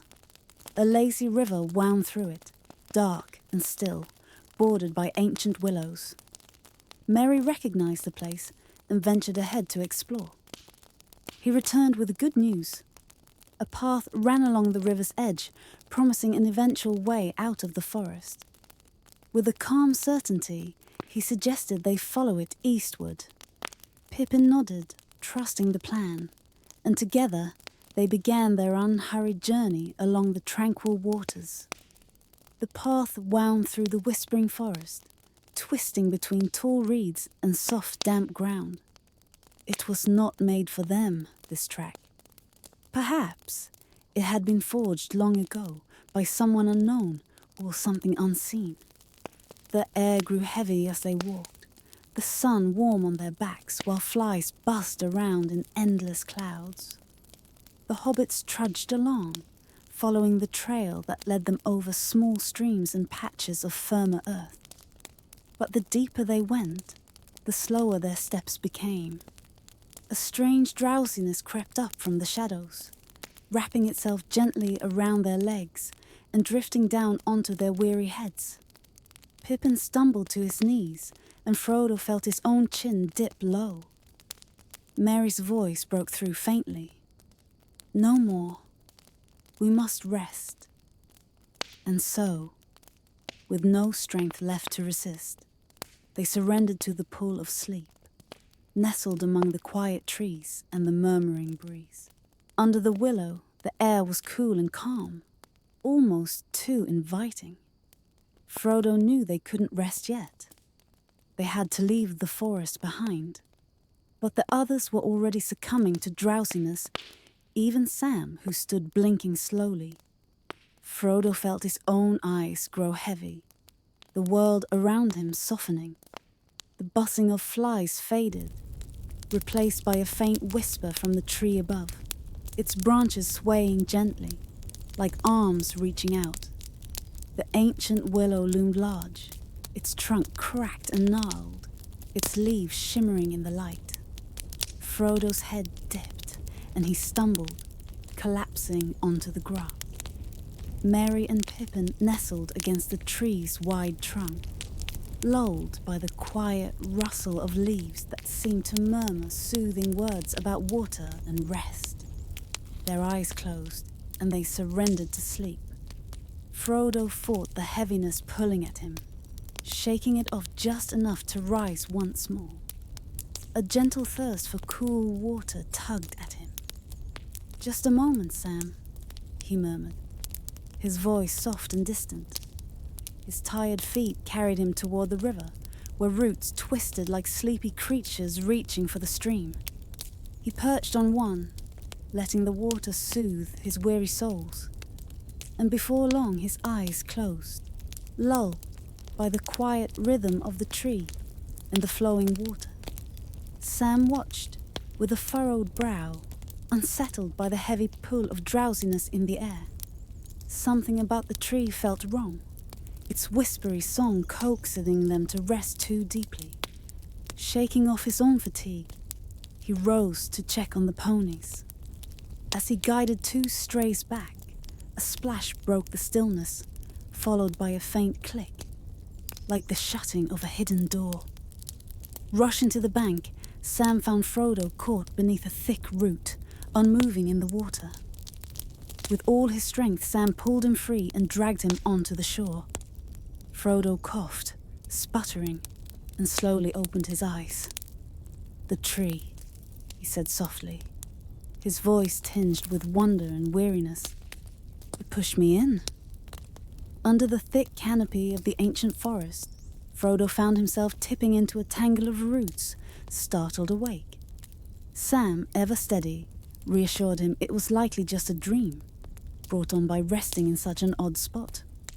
But when they checked on their friends, unease crept in. Pippin had vanished, swallowed by the tree's closing bark, and Merry was trapped, caught tight as if in a vice. Frodo and Sam tried to pry open the cracks, their hands working desperately against the unyielding wood. Yet no matter how hard they pushed or pulled, the tree held fast. Frustration bubbled over as Frodo kicked at the trunk, only to feel the faintest tremor ripple through its limbs. A whisper of laughter carried on the breeze. Sam, quick thinking as always, wondered about fire. Could it coax the tree into releasing their friends? Frodo hesitated. What if it made things worse? Still, Sam pressed on, his voice firm with determination. Perhaps the tree needed a little fear of its own. The forest stood silent, waiting, as the two considered their next move. Under the great willow tree, a moment of tension unfolded. The hobbits worked quickly, gathering bits of bark, dry leaves and twigs to build a small fire. With a spark, the flames came alive, crackling softly as they reached toward the ancient trunk. The tree shuddered, its leaves hissing like whispers of distress, while faint cries came from within. Please, to put out the flames before it was too late. Frodo, alarmed and unsure what else to do, ran down the path calling for help. Sam, ever practical, stamped out the last embers, leaving only calm behind. The forest settled once more into stillness, as if holding its breath, waiting for peace to return. Frodo felt lost and overwhelmed, his voice swallowed by the wind and rustling leaves. Just as despair began to creep in, a sound reached him. A deep, joyful singing drifting through the forest. The words were playful and nonsensical at first, but soon they wove into a cheerful tune that carried warmth and wonder. Frodo and Sam paused, hearts caught between hope and caution. Then the voice grew clearer, painting a picture of a radiant lady waiting under the sunlit hill, as lovely as the whispering willows and sparkling waters. The melody wrapped around them like a comforting embrace, easing their worries for a moment. Through the quiet evening, a cheerful voice could be heard, singing a merry tune. "Hey, come merry doll, derry doll!" It rang out, light and carefree. The wind settled, and the trees stood still, as if listening too. Soon, along the path came a curious figure, hopping and dancing with joy. He wore an old, battered hat adorned with a long blue feather, and his bright blue coat flapped as he moved. His boots were large and yellow, his beard long and brown, and his face glowed red like a warm apple, crinkled with laughter. This was Tom, full of life and song, carrying water lilies as he made his way home under the fading light. In the quiet of the evening, an old man held a leaf laden with white water lilies. Frodo and Sam ran to him, calling for help, but he raised a hand, and they stopped in their tracks. "Easy now," he said gently. "I'm Tom Bombadil. What's troubling you two?" Frodo spoke quickly, explaining that their friends were trapped in the willow tree. Sam added that Merry was stuck fast. Tom chuckled softly. "Old Man Willow, is it? No need to fear. I know just a song to soothe him." With that, he prepared to set things right. Tom noticed Merry's feet sticking out of the tree, the rest of him already pulled inside. Carefully setting down his lilies, he hurried over and began to sing softly into the crack. His voice roused Merry, whose legs started to kick. Tom stepped back, grabbed a branch, and struck the willow firmly, scolding it in a calm but firm tone. He told the tree to release its hold and return to slumber. Reaching in, he gently pulled Merry free, just as Pippin popped out from another crack. With a snap, the tree sealed itself shut, shuddering once before falling still. The hobbits, safe and sound, thanked Tom with quiet relief. Tom Bombadil chuckled warmly and bent down to look the hobbits in the eye. "Come along, little friends," he said with a smile. "Supper waits. Creamy honey, fresh bread, and butter. Goldberry's expecting us. There will be time for questions later. Follow me quickly now." With a cheerful wave, he gathered his lilies and danced ahead, singing joyfully as he went. The hobbits, too amazed to speak, hurried after him, but struggled to keep up. Tom vanished into the distance, his voice fading until it called back to them like a soft echo. "Hurry, my friends. Follow the path. The sun is setting and shadows will soon fall. But do not fear the dark or the trees. I'll light the way and guide you home. Trust me, all will be well." His laughter lingered softly in the air, reassuring them as they walked on. The hobbits walked on, their steps heavy and slow, as shadows deepened around them. The air grew thick with mist, curling up from the river and weaving through the trees. Strange sounds whispered in the reeds, and twisted faces seemed to watch from the dimming sky. Everything felt unreal, like wandering through a dream that wouldn't end. But then, just as their feet began to falter, the path softened and rose gently. The murmur of water grew clearer, and soon they saw the glint of starlight on the river's surface. Stepping out of the forest, they found themselves in an open space bathed in calm night air. The grass was smooth and even, stretching wide under a sky sprinkled with stars. The river sparkled merrily nearby, its waters dancing freely once more. Behind them, the edge of the forest stood neat and orderly, as though welcoming them back to peace. The path lay clear and gentle before them, lined with smooth stones. It led up to a soft, grassy hill beneath the quiet stars, where the faint glow of a house could be seen further up the slope. The path dipped briefly, then rose again over a wide green hill toward the light. As they approached, a warm golden beam spilled from an open door. There stood Tom Bombadil's home, nestled snugly in the land. Behind it, the land rose sharply, dark and bare, and beyond stretched the shadowy Barrow Downs, fading into the night. Hobbits and ponies alike quickened their steps, their tiredness melting away with each step. A cheerful song swirled around them, welcoming them with joy. "Come along, friends, let laughter begin." Another voice joined in, as fresh as spring rain and as timeless as the hills, weaving through the air like silver threads. Together they sang, filling the night with warmth and light. The hobbits crossed the threshold into a warm, glowing room. Golden light danced from many candles on a dark wooden table, while lamps swayed gently above. At the far end sat a woman, her golden hair flowing like sunlight over her green gown shimmering with silver dewdrops. Around her feet, white lilies floated in wide earthen bowls, making her seem as though she rested on water. Her voice, clear and sweet as their welcome, bade them enter. Timidly, they stepped closer, feeling both surprised and awkward, as if expecting an ordinary moment, but finding magic instead. Before they could speak, she rose gracefully, laughter bubbling like a brook, and ran to meet them, her gown whispering softly, like reeds brushing against a riverbank. "Come, dear travellers," she said, taking Frodo's hand.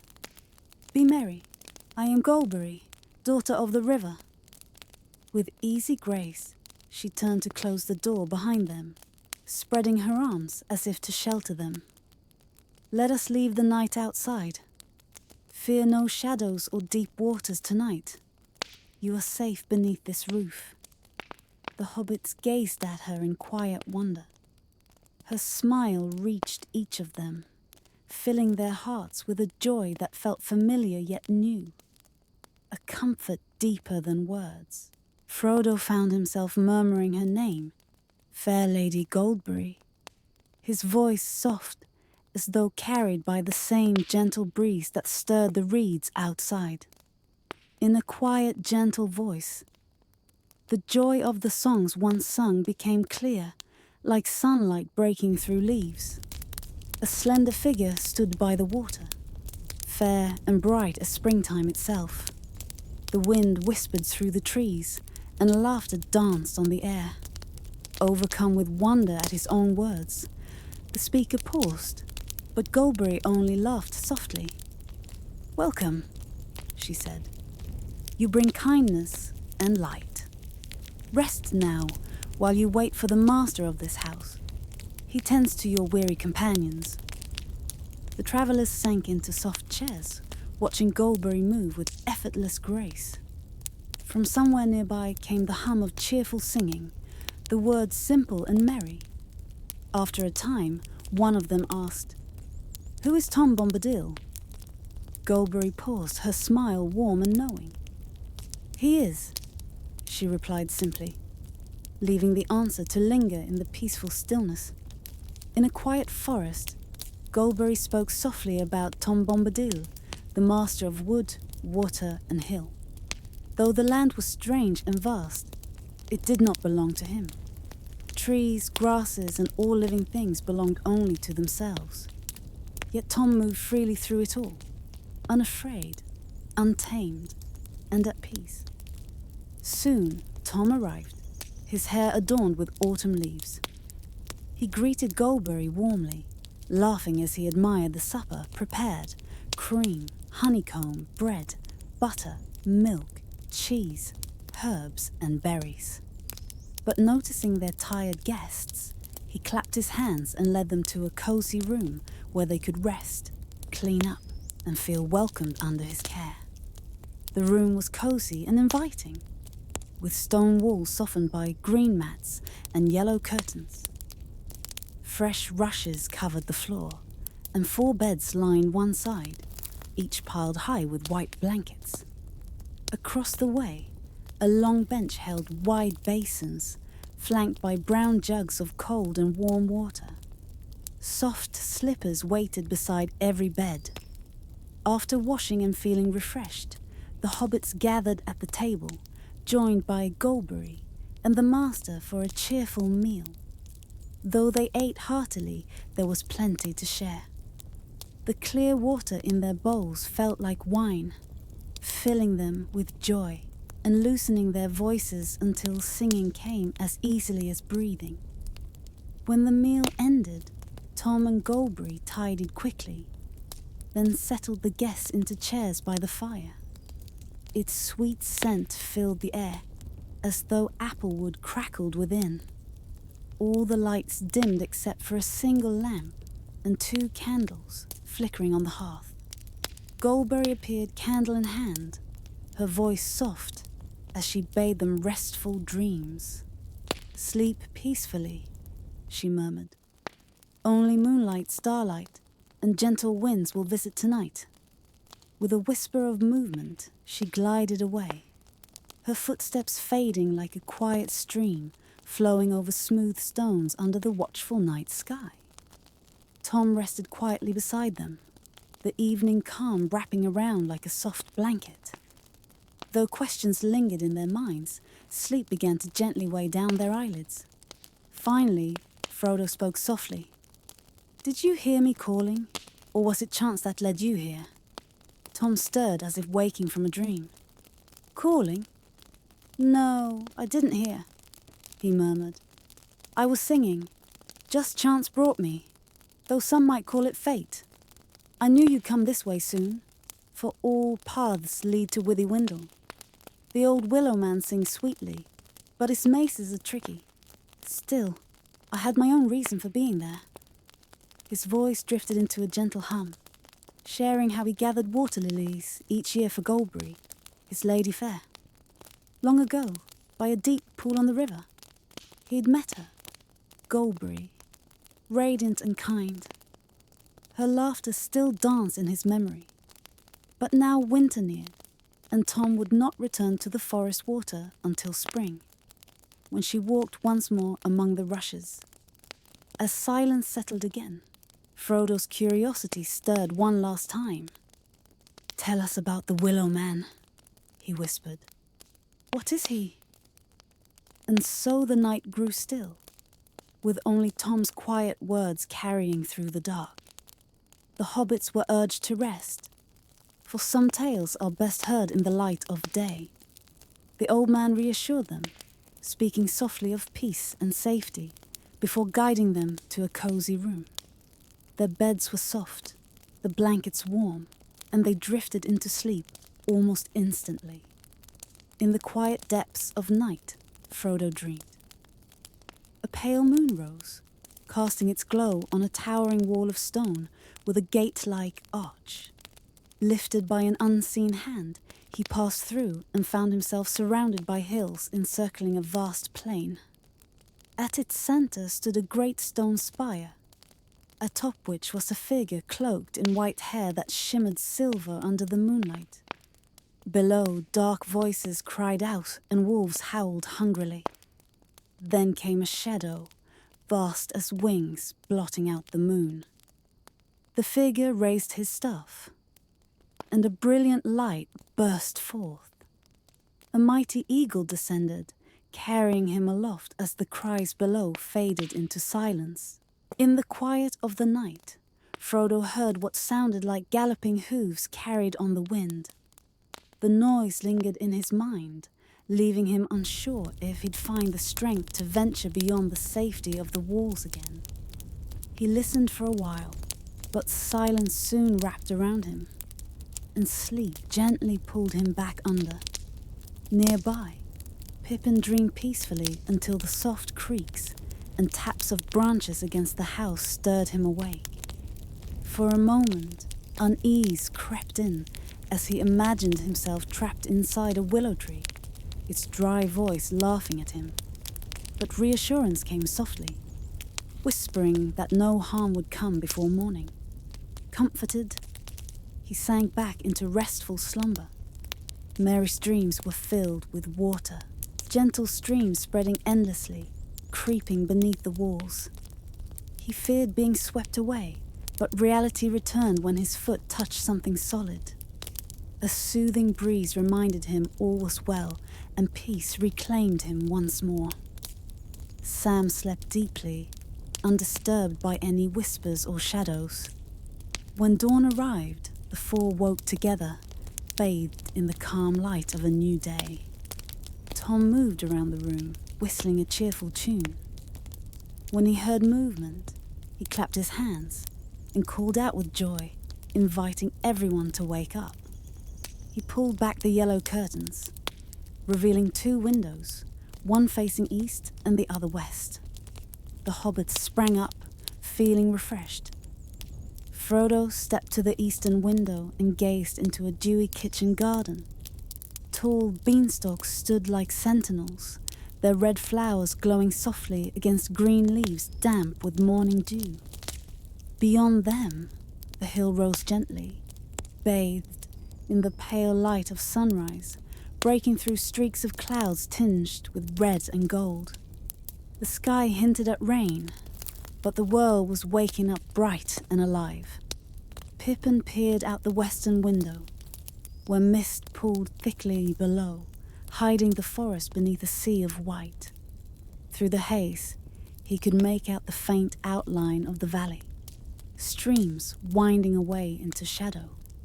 Closer by, a neat flower garden sparkled with dew, its silver-hedged borders framing the peaceful scene. No willow tree broke the stillness. "Good morning, friends," Tom said warmly, as he opened the eastern window wider. A fresh, earthy breeze drifted in, carrying the promise of rain. The sun stayed hidden that day, and the world felt soft and grey, Tom had been out since dawn, wandering hills and feeling the wind, his feet brushing wet grass beneath a damp sky. He woke Goldberry with a song, but hobbits sleep deeply in the morning, dreaming through the light. "Wake up, sleepy ones," he called cheerfully. "Breakfast waits if you're quick. Grass and rainwater if you're slow." The hobbits hurried, of course, finding the table full and lingering until it was nearly empty. Tom's voice rang through the house, clattering dishes and singing as rain began to fall outside. The window framed a misty view where forest and valley blurred into one. Above, Goldberry's gentle voice wove a rain song so sweet it seemed like showers kissing dry earth, telling the story of rivers flowing from mountain springs to the wide sea. As they listened, hearts warmed by her melody, Frodo felt grateful for the quiet delay. The rain wrapped the world in stillness, keeping them safe just a little longer. Long ago, there were green hills and ancient stone circles, where sheep wandered peacefully under the young sun. Kings fought with fiery swords, building towers that eventually crumbled to dust. Their treasures were buried beneath mounds, forgotten by time as grass grew over them. But shadows stirred in those hollow places, waking old spirits bound to cold rings and chains. The Barrow-wights roamed silently under the moon's glow, their presence whispered of even in distant lands. The hobbits, warm in Tom Bombadil's house near these haunted hills, felt a chill creep into their hearts as they remembered the tales. Yet Tom's voice carried them far from fear, into an age when the world stretched wide, seas flowed freely, and only the first elves walked beneath eternal stars. As his words wove through the air, stillness fell and time seemed to vanish. Night wrapped around them like a soft blanket, filling the sky with shimmering starlight. And so they sat, caught between wonder and sleep, unsure how many days or nights had slipped away. Long ago, there were green hills and silent stone circles, places of kings who fought with fiery swords under the young sun. Towers rose and fell, fortresses burned, and skies glowed with flames. The dead rested beneath mounds, their treasures buried with them, until shadows stirred ancient bones. Barrow-wights roamed hollow lands, their cold laughter carried by the wind, while stone rings stood like broken teeth in the moonlight. Even in the cozy Shire, tales of these haunted downs chilled hobbits' hearts. Now, nestled near those very hills, four friends felt unease creep back as they listened to Tom Bombadil's gentle voice.